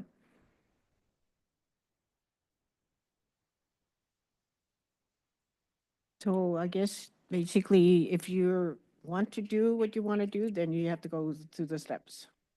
And then put it on there, right? Whatever. No steps they public have to comment? follow, right? No. No public Where's the comment? public comments? Where's the public comment? Sorry, open? Okay. Okay, then we're open to public comment. I have a question on the enforcement of all of this. I'm looking at I'm reading the rules, and on chapter 3, it says, section B, conduct in the council chambers, rules of decorum, section 2, rules of decorum for the public. Members of the audience shall not engage in disorderly or boisterous conduct, including the utterances of loud, threatening, or abusive language, clapping, whistling, and stamping of feet or other acts which disturb, disrupt, impede, or otherwise render the orderly conduct of the city meeting infeasible. A member of the audience engaging in such conduct shall, at the discretion of the presiding officer or a majority of the city council, be subject to ejection from the meeting per government code section. Any person who violates these rules engages in such disruptive behavior may be guilty of a misdemeanor. This section does not prohibit any expressions, actions, or behavior that are otherwise protected by the First Amendment. And then in section, this is, I'm sorry, but this is a pet peeve of mine. Okay, food and drink. No food or drinks other than bottled water may be brought in by the public into the audience seating area of the city council chambers. There's continually someone who brings their soda pop and pops that can open right in the middle of the meeting, disturbing things. And when it says very clearly that nothing but water is supposed to be in here. So, I mean, like I said, that's me, that's my pet peeve. But the other thing about the clapping and stuff, it is part of this whole code of conduct. And I just was wondering, is that going to be enforced at all, or is this just all on paper? Just like whatever you're voting on, is it all on paper? Does it not matter?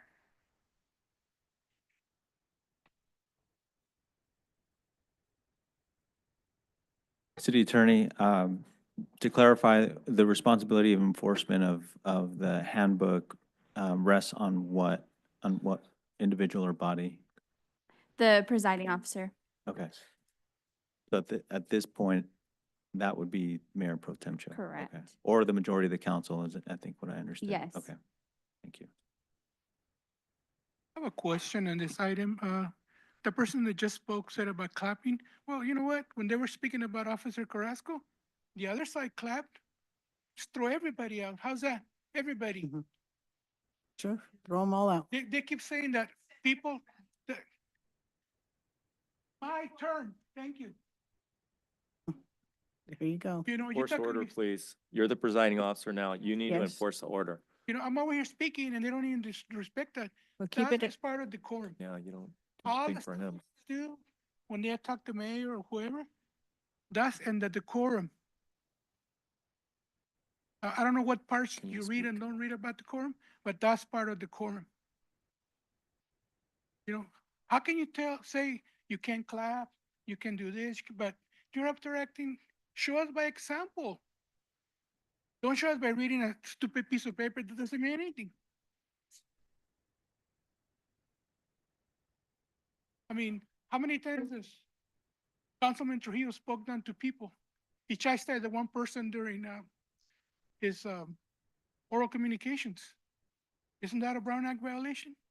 Did he get scolded by the city attorney? No. It's all recorded. Everything you say and do, it's all recorded. So how can you say we're not behaving when you guys are setting the example? Lead by example, every one of you. So don't say you're doing this and you're doing that. And another thing you violated on the previous item, it said there was a second hearing scheduled for October 21st. What about that? Not a violation? You tell me. Got the lawyer right there. She should know about that stuff. It's on there. It's in writing. Second hearing was supposed to happen October 21st at the next meeting. Hello?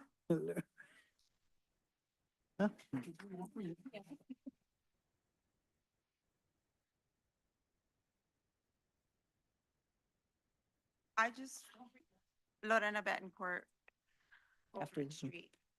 So again, these meetings have just become a joke. It's ridiculous. It's very unprofessional. It's horrible. So for me, I feel like the only two people up there that are for the community and listen to us and are truthful with the community are the ones that are obviously getting shut up. Like you guys are quick to shut them up and you guys don't let them say anything so that we don't have the public comment anymore at the end of the meeting. You guys can say whatever you want, but we're not able to say anything anymore. So I don't understand what the point of the meetings are if we have no say. You guys are elected by us, and I thought we had, as members of the community, we had a say in what happens with our community. At this point, it's becoming very obvious and very apparent that it's only what the three members up there want to do with the city attorney and now, or I'm sorry, with the city manager and now with the city attorney. Very obvious, it's personal, but it's affecting us. It's affecting the community. We don't have a say. We now don't have anybody to speak for us either because you guys are shutting them up. So, and I mean, City Council Member Cho, I'm sorry, but you seem like you don't even know what's going on. Like you guys are not working together. You guys should be working together. You guys should be working together for us, for the community, for the entire community. Have a clean election, have a fair election. It doesn't seem that way. Thank you. Anyone else? On that 2003 Alton, you're talking about this handbook, council handbook. Is it a public, can I see this? Can I ask for it? And so I can learn as a public member to find out what I can expect from you as council members? Because the way I see things, it doesn't seem like it's working out or it's even being used. I like to, because especially if a person of the public cannot bring an issue to the council and three persons control that, well, we don't want that issue. We're just going to throw it out. We have the right, we elect, we're being represented. We have an issue, we have the right to present whatever issue we want, and it should be a part of the city council. And I like to see that handbook. I like to see what it entails and how you guys are supposed to run these meetings. Thank you.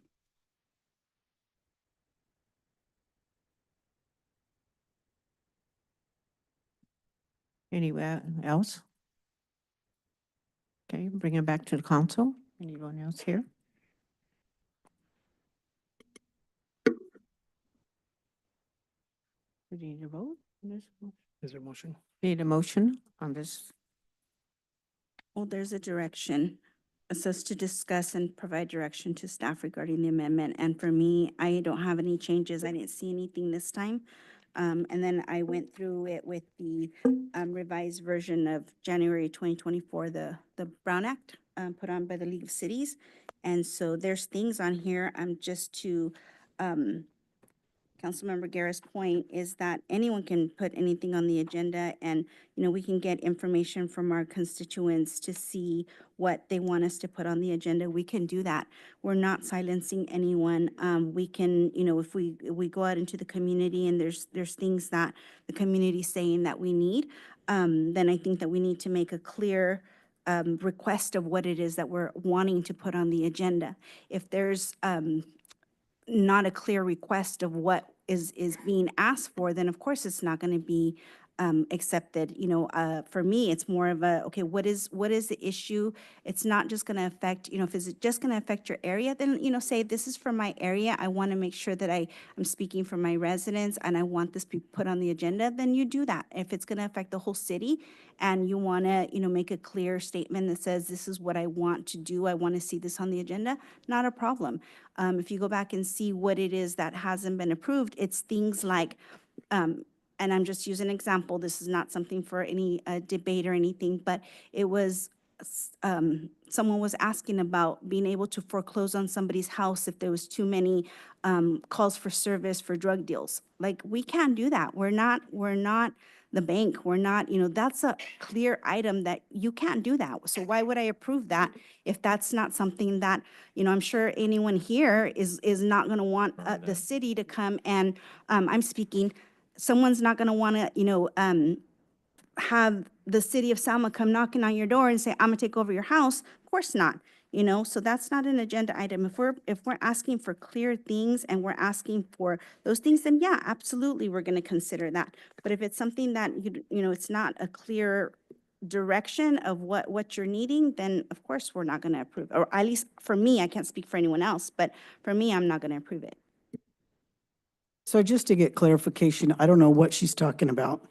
Anyways, I want to confirm when I request something to be put on the agenda, so I'm clear, I can request it and it gets put on the agenda. Is that correct, City Manager? No, there has to be consensus for it to be placed on the agenda. There we go. So then why do I have to get approval from 3 council members if it's my district? Everyone should be able to put something, especially if it's an issue or complaint from that individual's district. We should just be able to put it on the agenda without having to get consensus. That's what I'm asking. That's Yeah. what we're saying. So, but the discussion is direction regarding amendments to the handbook, and right now, I don't see any change to the handbook, like I said at the beginning. Councilwoman Blanca Mendoza Navarro said she doesn't see any change, so you see a change, but you need to have 3 council members or mayors to approve it. So rather than, I understand where you're coming from, but let's ask for the vote, because I don't see a change. So I'm not going to go for the change. I'm fine with that. Yeah, because they want to make sure that they get their own topics to be discussed. How many agenda items have I requested? And even when I get something on, it's always a discussion item. But that's It's tit never for an tat. action I know item. we're asking, I know So they're asking for a this direction. is, I'm speaking. So, Well, you know, this is follow your own handbook that you spent many thousands of dollars to revise twice. So, you know, this is all an all-out attack on free speech once again. And we have 2 officers from the PD who should be out patrolling right now, but instead they're here because people are afraid of free speech. These 3 on the majority, they're calling the PD in because people are afraid of citizens expressing themselves. And that's what's wrong with this city. We need to amend this handbook of rules of procedures, if not throw it out altogether and redo it. It needs to start from scratch. And individuals as well as members of the public should be able to propose items, agenda items for their meeting. It's your meeting. It's not our meeting. It's your meeting. I'm your mayor. You elected me. You didn't elect Joe as your mayor. You elected me, and you elected me to run the meetings. And look at what they've done with their 3 now. Now they can just feel like they can take over the meetings. We need to get past that. We need to get this city back on the right track. And one of the ways to do it is to put the power back in the people and allow them to select their own agenda items that we vote on and you hear us discuss. And that's clearly not happening with Trujillo over here saying, we got the numbers, forget you, we're just going to vote on it now. That's what I'm hearing. That's too bad. Too bad for our city. Motion. Do we still need a motion? We don't need a motion on this one. Okay. There's no direction, right? You're not getting any There is no direction. Okay. direction. That's a very good There's no statement. direction. We're going to take a 5-minute break.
Sure. You're going to continue on to number 4, which is consideration of league bylaw amendment for the League of California Cities Annual Conference and destination of voting delegates. Raina? Reina? Mayor Reina? Tim, can you reach the gavel so you can call to order? Yes, council, as council knows, the council reviews the resolution packet annually before the League of California Cities conferences to establish the city's position for the voting delegate. So this year's proposed resolution, which was tabled from the previous meeting, calls for equal treatment of government officials, preventing laws that apply to only city and county officials without also applying those to state officials, except in areas covered by the California Constitution's legislative powers. The examples that were given in the resolution packet include open meeting rules, CEQA exemptions, and campaign finance laws. So council is being asked to take a position and provide that position to the meeting delegates. As council was made aware by the staff report, Mayor Robertson and Councilmember Guerra were appointed during the last council meeting, and they advised that they were no longer able to attend the League of Cities annual conference. So the council is now being asked to appoint a new delegate in their places. And as previously stated, Councilmember Mendoza Navarro and Councilmember Trujillo are both attending the conference. That is my report. Thank you. Okay, need a motion? I have a quick question. So wasn't there a deadline to submit the delegates and the alternate? Yes, there was a deadline. The information was submitted. Since the cancellation of that was also submitted, there's an email request to go out to the League of California Cities representative, letting them know that it has been canceled. We're waiting for the refund, and we're going to issue another voting delegate, or council is going to issue another voting delegate to Okay, replace them. Perfect, thank you. Of course. Okay, we're going to go ahead and bring it to the public. Anybody have anything to say about this item? No one? How about on the phone?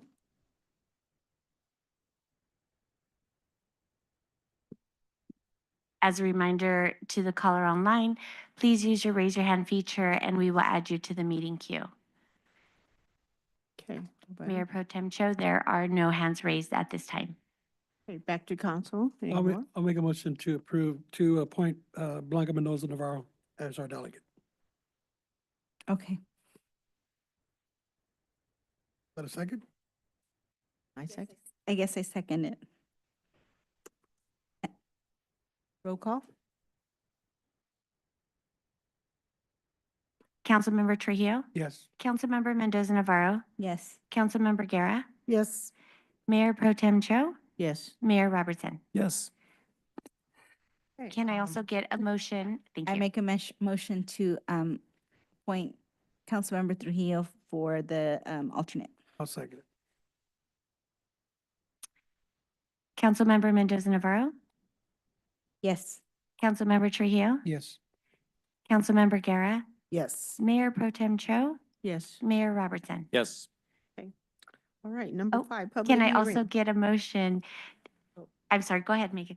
I'm sorry? She needs direction on how you guys want them to vote on the proposed resolution.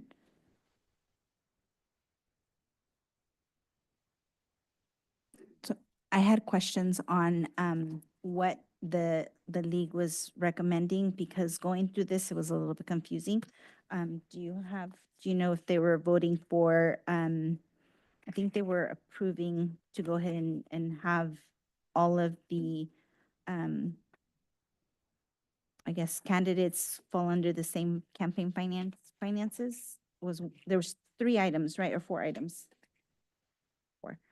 Open meetings, one-off exemptions for CEQA, and then rule amendments for political reform, such as State Bill number 1439, and then the Assembly Bill 571. So, Yeah, and I think it's also like more broad than that too, in the sense that they're wanting to set to make a statement and set a policy that, that says, hey, if you're gonna put restrictions or rules on local government officials, those should also be on state officials as well. So I think it's kind of, it's not as specific, it's more overarching and broad to that idea in general. Okay, so it looks like all the supporting documents are saying that the California State Legislature shall not enact and the government shall not approve any laws or regulations that apply solely to elected officials. So I would think that we would go with that as well, that we shall not enact, that we're concurring with what the recommendation is of the city, of the League of Cities. For the state to For not the state enact. to not, yeah. Go with the recommendations. You're making a motion? Hold on. The idea is if they're gonna pass a law at the Assembly in the Senate, then they should abide by the laws they pass for the local governments. Is that right? Like the Brown Act? Correct. Okay. Which seems to be common sense, right? You would think. Pretty much. Okay. So we're done. So is it a consensus that we're going to be going with the recommendation? Recommendation of the. So the vote by the delegate would be to approve the recommendation. Okay. Need motion? You need, Consensus or vote? Motion. City Clerk, Oh. City Clerk, can you call a roll call vote? Do we have a motion? Oh, go ahead, Mayor Pro Tem. Call for a motion on that one, please. I'll call for a motion. A motion. I'll second it. Okay. Councilmember Guerra, Yes. Councilmember Trujillo, Yes. Councilmember Mendoza Navarro, yes. Mayor Pro Tem Cho, Yes. Mayor Robertson. Yes. Thank you. Okay. We are go to number 5, a public hearing. Consideration of ordinance establishing anti-camping and removing of and storage of personal property regulation. Public hearing and adoption. Yes, so at the previous council meeting, you guys considered the anti-camping ordinance and had discussion and approved the first reading without changes. So now the second reading and adoption is before you guys, along with the public hearing that is required. If you guys adopt the ordinance tonight, it'll go into effect in 30 days. Need a public? I'll make a motion. Well, we have to open to public. Okay. Public on that one, anybody has comment? No one on the phone?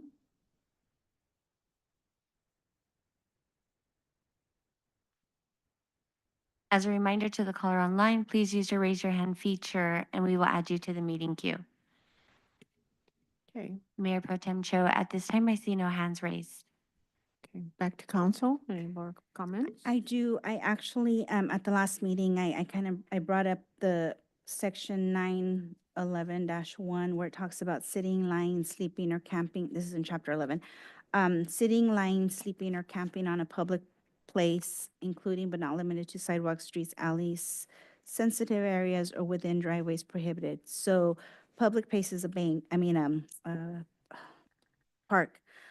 So with item A, it says no person may sit and then lie, sleep, or camp on the public. So I kind of had issue with the word sit because, and I think it was throughout, it just, if someone's just sitting there, I know that our officers are not going to arrest anybody that's just sitting there, but I just want to make sure that either we define it or there be a little bit, it's too broad for me.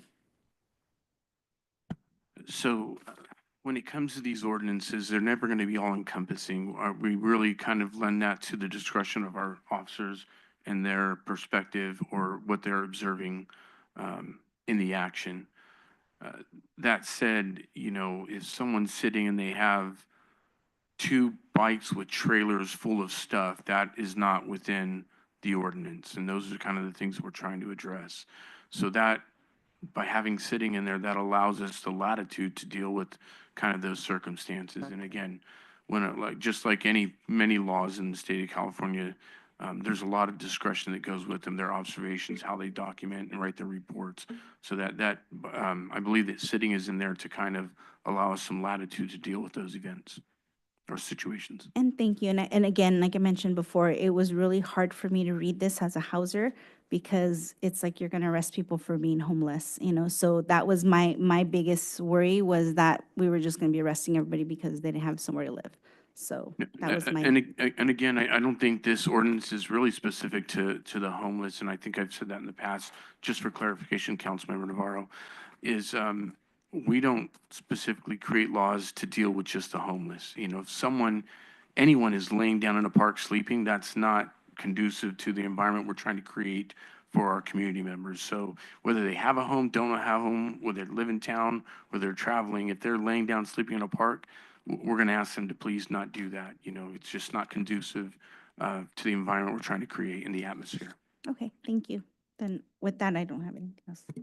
I would agree with that, what the chief says. I think this gives a tool in the toolbox to law enforcement to clean up our parks, which we just haven't had the opportunity to, because the laws have been slanted so far in the other direction.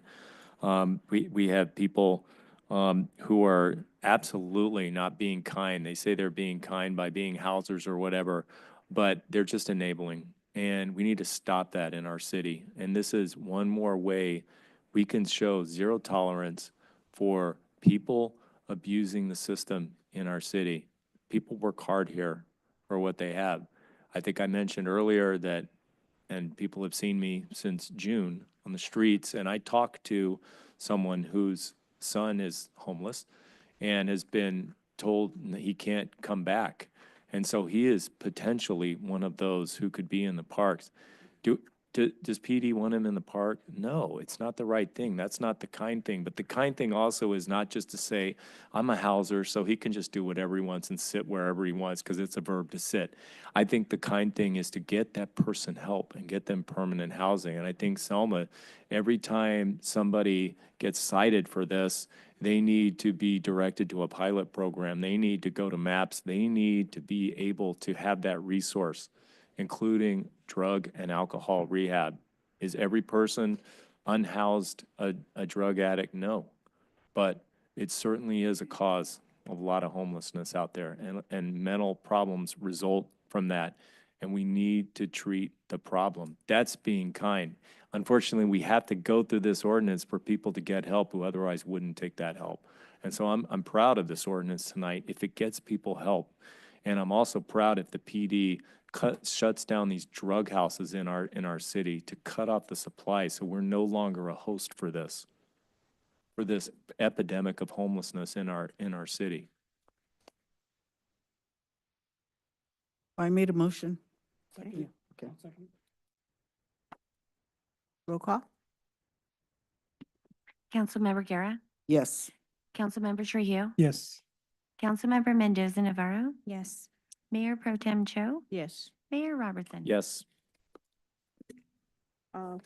Future agenda items. I have one. I would like to, actually, I don't know if it's an agenda item or a request, but I would like to be provided with current financial statements from the city, including a balance sheet, an income statement, including the general fund, local measures, ambulance funds, and internal services fund. I'd like to be provided with those financials as soon as possible from the city administration. Consensus. I'll second, yeah. We don't, okay. So, I can send that out, Mayor. They can be internal statements that the city runs off. I realize the city does not have a finance director, and I realize we're, I don't know, in flux on a financial statement right now, an audited financial statement, but I would certainly accept current financial statements that are internally generated from the city's finance department. Sure, Mayor, yeah, there's no issue getting those documents. The finance department is running as normal, and those are easy documents to produce. So we'll send those out over the next couple of days. Thank you.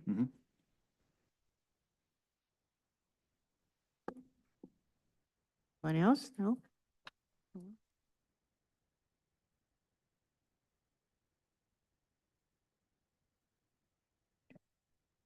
Okay, Ms. Departmental reports. City manager? Yes, thank you, Mayor Pro Tem, members of the council. The only thing I want to say is, just kudos and thank you to the staff, the department heads. We've had quite a few really positive developments and awards and recognitions over the last few months. And I know we'll hear about one of them in community development here shortly. I attended a National Night Out, which was a great recognition of our police and fire public safety staff. Thank you to all the staff that participated in coordinating that event. Unfortunately, it wasn't as cool as we thought it'd be at this time of the year, but it was a great event nonetheless, and enjoyed some great hot dogs and meeting members of the community. Community Services Director Smart had to step out, but I wanted to say thank you to her and her staff for a fantastic Pumpkin Palooza event this weekend. I think, it's not, sometimes it's taken for granted how much something small like being able to have a pumpkin to carve, for Halloween is for a small child or a family of low means. And it's something that we really strive to be able to make sure that the community has those opportunities. So thank you to community services staff for hosting that event and making it something that the community enjoys and appreciates. So other than that, I think that's all I have to report. Thank you. City attorney? Nothing to report, just happy to be back. Deputy? Deputy CM? Thank you. As the city manager stated, the Community Development Department did receive an award through our permit licensing software vendor OpenGov. They have an annual conference that was held in Arlington, Texas, where your Community Development Department received the High Performance Government Award for the implementation of OpenGov. That award was received by other cities such as the City of Los Angeles, the City of San Francisco, and so we are amongst great company, and I couldn't be prouder of, not only community development staff, city staff for implementing a process that is transparent, that is streamlined, the permitting and licensing for citizens of Selma. We have numerous instances of members of the public receiving feedback instantaneously through, the software. So kudos to staff, and we'll be bringing that award to City Council at a future meeting. Staff also participated in a educational event over at CVTC with a bunch of Harvard students that were participating in a workshop on urban design and planning. So CVTC, apart from being an economic development driver for residents within the region, as well as the city, is also an educational tool to teach students about, public works projects and how they can impact things like access to healthcare, variety of different urban development tools. So it was a pleasure to meet with those students and be able to shape young minds. For those of you know, I taught at Fresno State, and so I don't take these type of incidents lightly. So apart from that, end of report. Administrative service? Nothing to report. Okay, community service is gone, right? Ami's gone, okay. Fire? Nothing to report. City clerk? Construction for the fiscal year 23-24 Selma Sidewalk Connectivity Phase 2 CDBG project, oh, that's a lot, has begun and is expected to be completed by December 5th. The project includes a reconstruction of sidewalks, pedestrian ramps, an alley approach, and the Park and Skelton Street intersection. We want the community to know that sidewalk and shoulder closures will impact pedestrian walkways, but the contractor is working steadily to get that taken care of pretty quickly. Additionally, the city has published its first citywide public newsletter. So if you haven't signed up yet, I encourage everyone to do so. It provides regular updates to promote civic participation and transparency. And a reminder to everyone about the special joint meeting on October 14th at 4 p.m. Thank you. That's everything. Thank you. Public Works? Thank you, Mayor Pro Tem and council members. Only a couple things to update on tonight. One is the Brentlinger fence. We added a short section on the tennis court side to make the return tie into the chain link fence. We were hoping to have that done by Friday. The contractor actually was working on the mow strip concrete that goes under the fence, and so they have all the posts set, the concrete's done, and from what we were told, the panels should be installed tomorrow. So we're hoping after tomorrow that job will be completed and closed out. The other thing that I want to update on is we have received our 5 new crew trucks for Public Works, which we're really excited about. It's going to be a huge cost savings on not working on the older equipment, and the way we have it in the new e-fleet program with Enterprise. It's amazing. They're great to work with, and we're really excited. So if you see guys around town in solid white 2500 Dodge crew cabs that just have the new city logo on them, those are our Public Works trucks. We're pretty proud of those. And the last thing I have to update on is I want to thank council for approving the major funds to purchase the new Massey Ferguson tractor. We received that asset last Friday.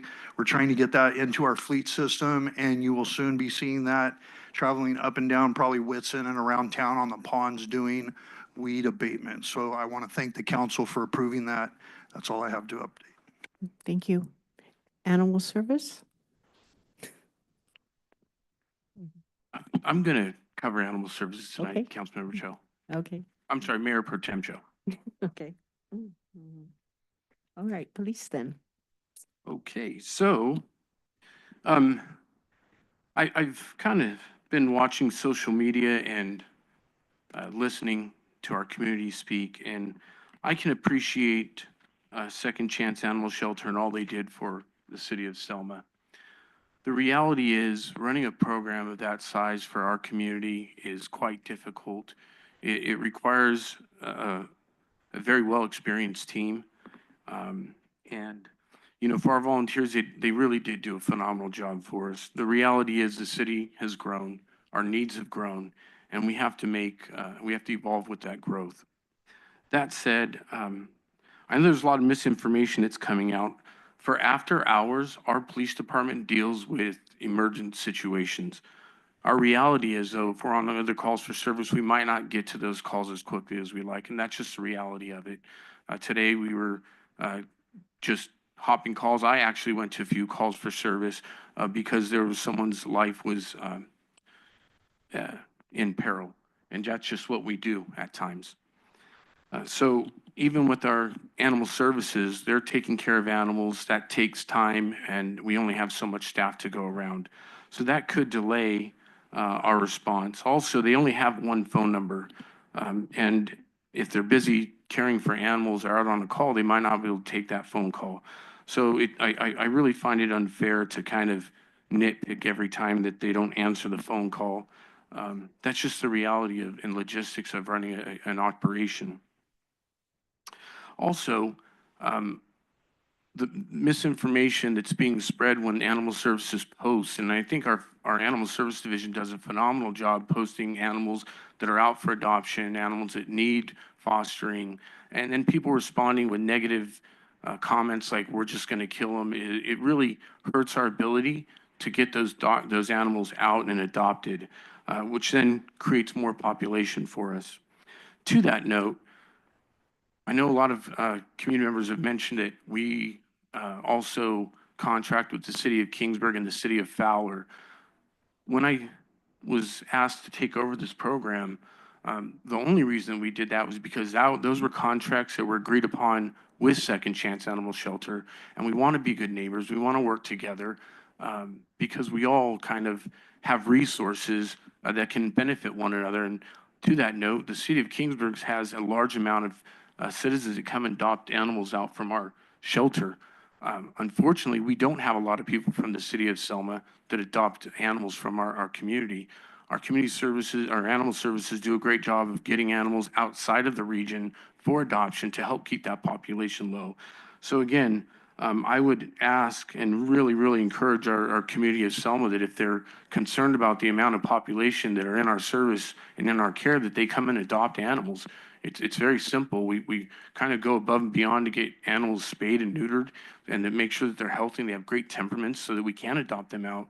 And again, all these things will be helpful for us to have a successful program, which I believe that we do.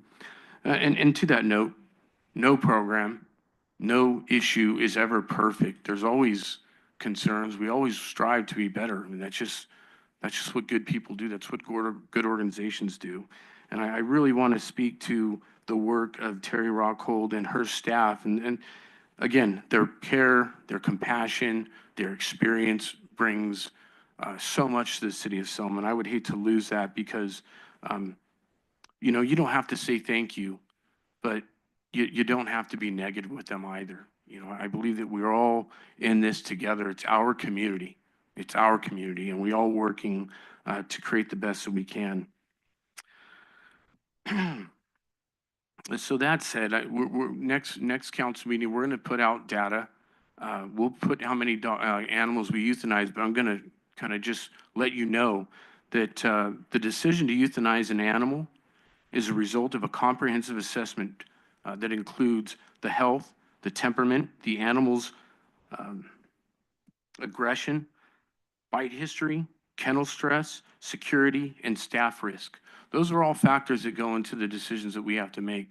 And what I will say, during my research and beginning this program, I met with many rescues from Fresno County, Tulare County, Madera County, municipalities, and all of them echoed the same sentiment. We are in a situation that many of us did not experience before COVID, right? We just have, unfortunately, we have pet owners that are just not as responsible as we would like. I have 3 dogs. You can open the front door, they'll look outside and go, yeah, I don't want to go out there. It's just the way they are, right? But not everyone's as responsible as I am, and I can guarantee there's probably pet owners that are better than I am, right? We do the best we can, but finger pointing and throwing dirt is not going to be conducive to what we want to accomplish, which is reconnecting our animals with their owners and getting them out to good homes, right? And that's all we're trying to accomplish. So I would really, truly appreciate our community to just think about that when we're passing out information, because we're always striving to be better. And we're not perfect, and I don't think anybody is, and no organization is, but we always can strive to be better. And that's why I came back to the city of Selma, because I think that myself and the team that we're building are collectively working to be better. And I want to thank the council for hiring me and allowing me this opportunity to work here. And I really want to thank Terry Rockhold and her staff for the amazing job that they've done. And I would just like my community to know that. Thank you so much. Thank you, Chief. Council report? Councilman Yep. Mendoza? Yeah, there's been so much that's been happening since our last meeting. I feel like we have probably like 3 weeks or something worth of things. But I just, couple things that I attended during the community events. We had the Starry Nights, we had the National Night Out, we had the barbecue cook-off and car show. Selma High School had their homecoming game. I have my nephew's daughter was a freshman princess, so that was really exciting. Went to the Pumpkin Palooza. I was only going to be there about an hour. I ended up staying there almost the whole time. My grandkids loved it. I'm a Bandit mom, so I went to the Bandit homecoming game. That was really nice. But other than that, it's just been just trying to work and get information that we need for our homeless community. I attended a public housing, public schools partnership to house homeless students, because when we talk about homelessness, it's not just about the people that are out there that potentially have mental health issues, or they do have mental health issues. We also are talking about kids, and families. And so how do we partner up with the schools to be able to find resources? And so during also the National Night Out, I did speak to Map Point. And so just let them know that we do need more resources, in our community, because we don't have the resources here in the community when someone has a crisis. And so, as a parent, I want to be able to help my children, whether they're young kids or adults. As a grandma, I also want to be able to help them. And so I think that that's why I'm very empathetic with things, because of the fact that, it's like I put on my mom hat, like for anything, I put on my mom hat and be like, yeah, that's not okay, or, what have you. And so I'm just in that mode. And then just the last thing is I just would like to request prayers for the state of Florida and all the surrounding states that are out there. I actually was in Florida when Hurricane Helene hit, and I just got the tail end of it. But I can't even fathom what they're going through right now in that area. So just keep them in prayer, and that's all for me. I wish I could say that I attended everything going on here in our community, which they're doing a lot of, and our staff's doing a fantastic job, and I appreciate you guys. Terry, I really appreciate everything you've been doing. No one knows, but for the last 2 months, me and my wife can actually say that we've had hospice in our house with our dog of 12 years. I lost Max Saturday, and that's my buddy. But a dog really means a lot. So thank you. And I lost my brother 2 weeks ago. So everything you guys can say to me personally, it's not going to affect me, because brother was my favorite brother. My dog was my favorite dog. So you guys don't know the things that we're going through family-wise, animal-wise, and the decisions we make may look and sound that they're bad. But in reality, we're doing them, and we do it with a sense of humanity, love, and we cherish what we do. I'm proud to have our great parentee for 12 years. I'm proud that he had a restaurant named Max's. I built it. That was my dog, right? But when we have our people that are working for the animals in our community, it means a lot to me. And I have since purchased or adopted 2 more great Pyrenees. And the reason why is because I have love and a passion for our animals. I lost my brother 2 weeks ago. All I can tell you guys is when you do a promise to a family member, a mother, to take care of him, you fulfill it and you feel grateful. That's what I've done. I've been doing that all my life. At 21, I started my first business. I've been taking care of him. And I'm really grateful for the things that have gone on in my life. So everything that people come and attack me, and just 2 weeks ago when I was finding out my brother had cancer, I had this beautiful text from somebody saying, hey, look at this gesture from this resident that lives a block away from you, attacking you personally. Him and his mom, they're attacking me. Oh, they're attacking me. And I was proud, because that's the way people will do things when they are not happy. And I just want you guys to know I forgive them. I ask for forgiveness. I forgive that mother, that son. I forgive them. But you know what? You love your family and you follow your parents' promise and you take care of them, you're good. You walk high and mighty and you do good. So for everybody that attacks me personally, bring it on. I'm good. But I do know one thing. I love God, love my family, love my brother, love Max. They're both gone. My wife and I are doing well. But I just want you guys to know that as you guys come and attack every individual in this council, we have other family things going on that you guys don't even know of. And it doesn't mean anything. It doesn't matter, because you guys, you guys love that. Huh? But I just want everybody to know that, you know what? I still love everybody. And I'm still humble to the first day that I built the restaurant. And I'm still humble at the fact that I placed that name under Max's Brunch House Cafe. But for everyone, but for sure, the animal shelter, what's going on right now in Selma, what we're doing, the impact they're doing, it means a lot to me. And just the same way, when the animal shelter came in, I don't know what year, I donated, I don't know, $18,000 with all the concrete. I paid it. That's that building. So the thing about it is I want you guys to know that I have the love for this town and I have love for this animal shelter. And I just want you guys to know, I thank you guys for all the insults. I thank you for all the insults. Proud of it. Thank you.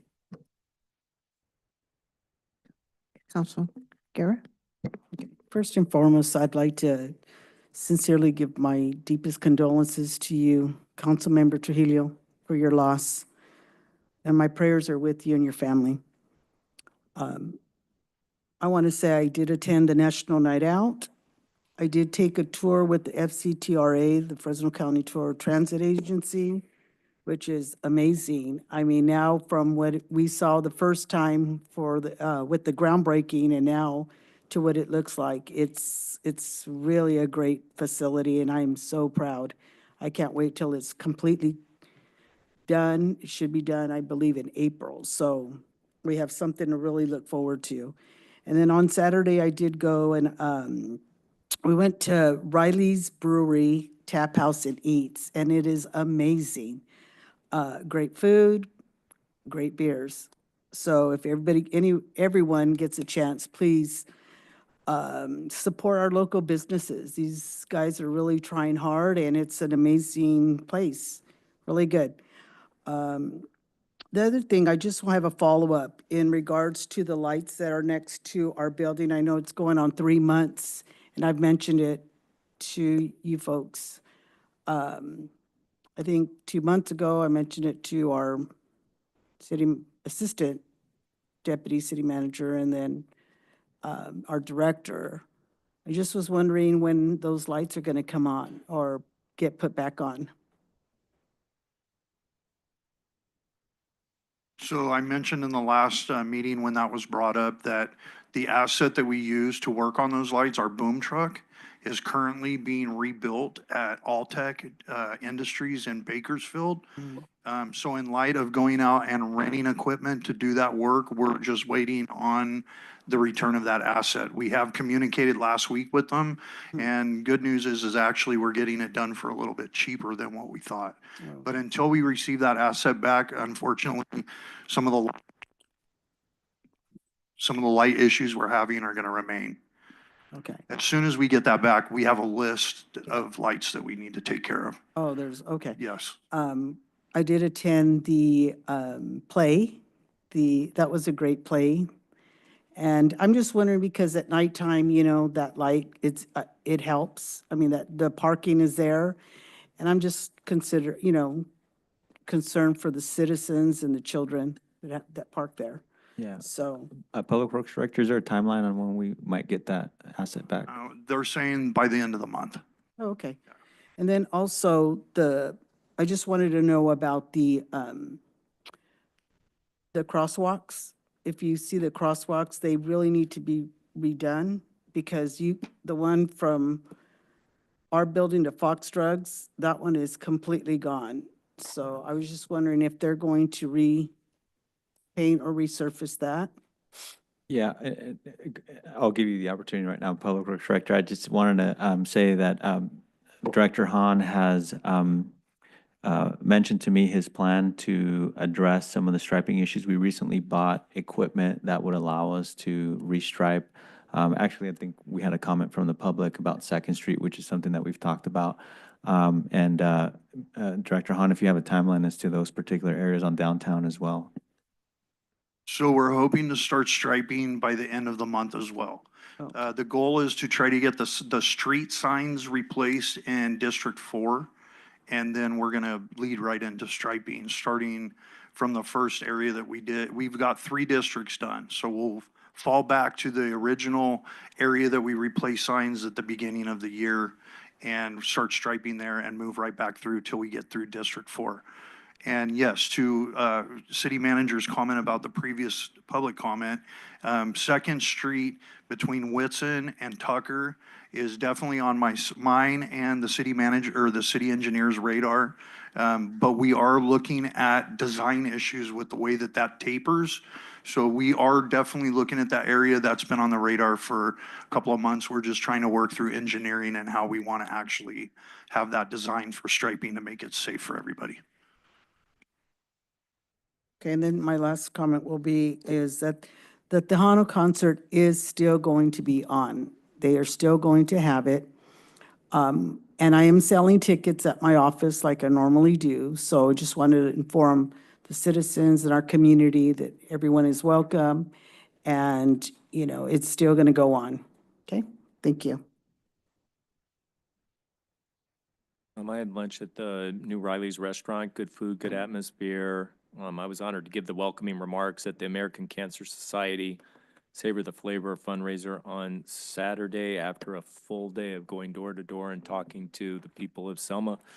It was great to give a motivational talk to the Selma Bandits football players. I've done it several years now. I believe we had the fire and police chief a couple years ago.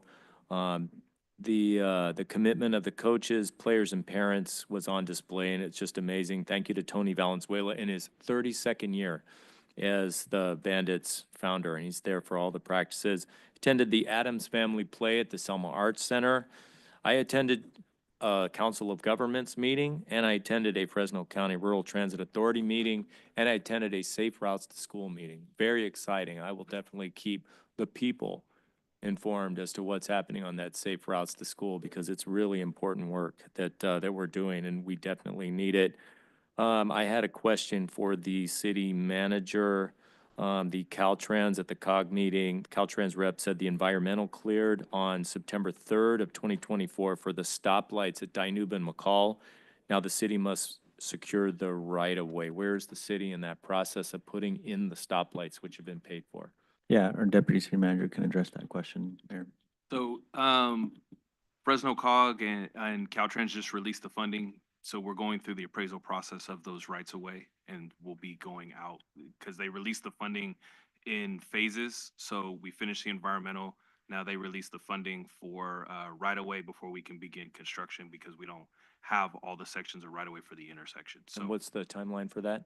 we've already engaged an appraiser, so we're hoping to have the appraisals done within the next 60 to 90 days, and then approach the property owners with appraisal costs and go through the negotiations with that. Obviously, depending on if they agree to sell the property, we may be back before you for other considerations, such as eminent domain. Because the city has proposed widening the road. That's really been the delay on this. The city's proposed Correct, to around widen the Dinuba, intersection, right? there is the acquisition of right of way for, acceleration lanes, deceleration lanes to make the intersection safer, in accordance with our general plan circulation element, road widths for Dinuba Avenue. So, as part of the acquisition process, it is to widen that intersection as a whole. Got it. And then, thank you for that, Deputy City Manager. This would be for the police chief who's doing animal services tonight as well. I've repeatedly asked for euthanasia reports. We have, I mean, how many times have I brought this up now? I give the names of those dogs euthanized, and I'm just not getting an answer on that. Is there any way I'm going to be able to get an answer? For instance, we had the reason I know this, I signed the checks and I see the euthanasia, and I'm not asking for perfection. I've been there at the animal services. I'm asking for transparency. So on the check register, if you're paying to euthanize these animals, it should say paying for euthanasia, like Grandpa on 8/9/24, Kong, Layla, Sienna, and Tiny. Those dogs, 5 dogs were euthanized, and I'm just asking why. I get your policies and procedures, I appreciate that, but why were these? And I think I've raised the issue of about 12 animals that were euthanized and have heard zero feedback on what happened there. Again, and the second council meeting of the month, we're going to start to give that data to you, Mr. Mayor. And again, we euthanize animals for a multitude of reasons. That decision on euthanization is a result of comprehensive assessment that includes health, temperament, animal aggression, bite history, kennel stress, security, and staff risk, as well as animals we pick up that may be injured, and it is just more humane to euthanize. So again, we'll start getting that data when we give our monthly reports. It's going to be the second council meeting of the month just because the first council meeting lands on the first Tuesday of the month. It takes time to compile those records because it's not just euthanasia. It's a multitude of records You can and understand data my that we give. frustration. I just ask over and over and over like a washing machine, and I'm just not getting any feedback. So I appreciate the timeline on that those answers will be forthcoming on every second meeting of the month from now on. Well, and I would say, Mayor, we're not going to be able to provide every piece of information that you're requesting. And I think that what the police chief is referring to is the data that we have, that we compile and that we have readily available. But there is not a way to develop a report for every single animal that has a necessity that requires euthanization. And so we'll give you everything that we possibly compile and that we have available, but sometimes not every request can be accommodated. Got it. And the reason I'm asking is we brought it up, the chief brought it up earlier, not to bash or throw stones or anything. It's just the city is accepting dogs from other cities when we're euthanizing for space in our own city. And my position has been to take care of the dogs in our city. And if we're not able to take care of them, we shouldn't be bringing in additional dogs from other cities that potentially we'll have to put down. One other question, Chief. Well, can I respond to that, Mr. Mayor? Sure. You're exactly correct. And again, these are relationships that were built prior to us taking over. The difference is that we're not taking $12,000 or $15,000 a year. We're actually asking $60,000 and $18,000 because that's a more realistic number to cover the cost. And again, that number could have been higher, but we did not get data from the Second Chance Animal Shelter to be able to give a more appropriate assessment of what we were actually providing those cities with. And again, we kind of had to create this program blindly because we were not getting data. And I understand the frustration of their situation, but the reality is it's not about them and it's not about us. It's about providing a service to the community members of Selma. And I think that a lot of people forget that we were getting a lot of complaints about the service that Second Chance Animal Shelter was providing. And I don't want to throw stones because again, it's a volunteer program and I absolutely get it, but we gave grace, and I think we paid a lot of money for that grace that last year. And it seems to be that grace is not reciprocated. And beyond that, not getting the grace, we're having the situation that we're having. And again, they're not hurting our employees. They're hurting the community and they're hurting those animals. And those animals are the ones that we're trying to care for and get them out for adoption. So we'll get you the records that we keep, sir. And again, I thank you very much. And thank you to Second Chance Animal Shelter for getting us to this point. We're just here to take us into the future. And that's what you hired us for. And I appreciate the kudos for Second Chance Animal Shelter because they did provide a service for many years. We won't go into now, but to have a council member and a lawyer saying that that the city is suing them before a lawsuit's actually filed. And I know I struck a nerve, and that's why they voted to take me out as mayor tonight. That's what happened, and that's not fair to the memory of Second Chance. Question, Chief, Western Highways, Travis Iveson called me today and said, they're over in the old upright building. They do those traffic barriers. They're getting broken into like 4 times a week in their vehicles, and they were saying, and he said I could use his name and encourage me to do so with you. He's saying that they're not getting a response from Selma PD. Is there a response that Selma PD could be helping them with? Are they patrolling more? I don't know. Mr. Mayor, what I would say is I would recommend that gentleman call the Selma Police Department, ask for the police chief, not speak to the mayor because the mayor cannot help with that situation. But the police chief absolutely can. And the police chief is extremely responsive to our citizens, extremely responsive, so much so that I answer my phone call away from work in the night when I'm on vacation. I'd appreciate the ability to speak. I go above and beyond as your police chief, and I would ask that gentleman call me and talk to my staff prior than contacting you. That's what you have us for. I appreciate that, Chief. It's nothing against you. It's just he's gone down that road. He said, and he's not getting any feedback or response. So I'm just hopeful that the PD can do their as usual great job and can help him out because this is not personal. It's not nerves here. This is just he's having a problem. He just needs it solved. Mr. Mayor, many times in the past, you've emailed me to contact the citizens, and I've responded quickly to them. And I would recommend that'd be the perfect forum to be able to help these citizens.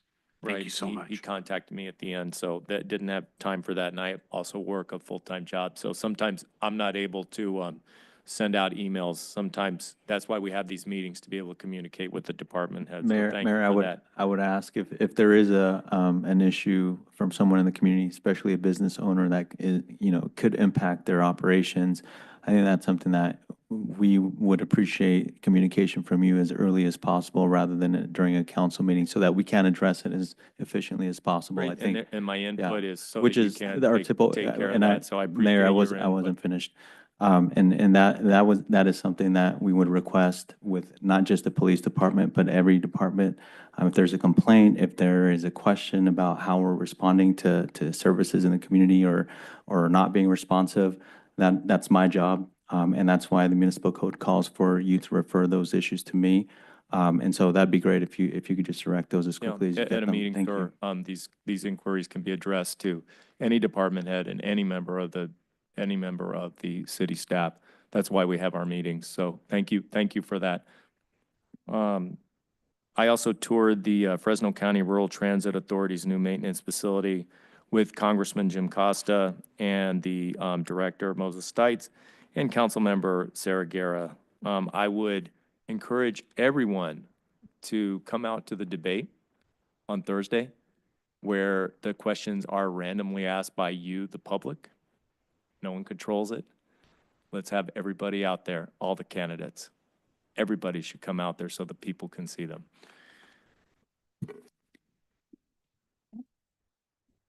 Thank you, Mayor. I'd like to first thank the staff for all the hard work you guys do, and you are my people, okay? Every one of you guys. I did attend a few meetings. I did a Kings Basin Water Authority meeting. That's like once every quarter. I also attended a 100-year-old Selma Rotary Club anniversary.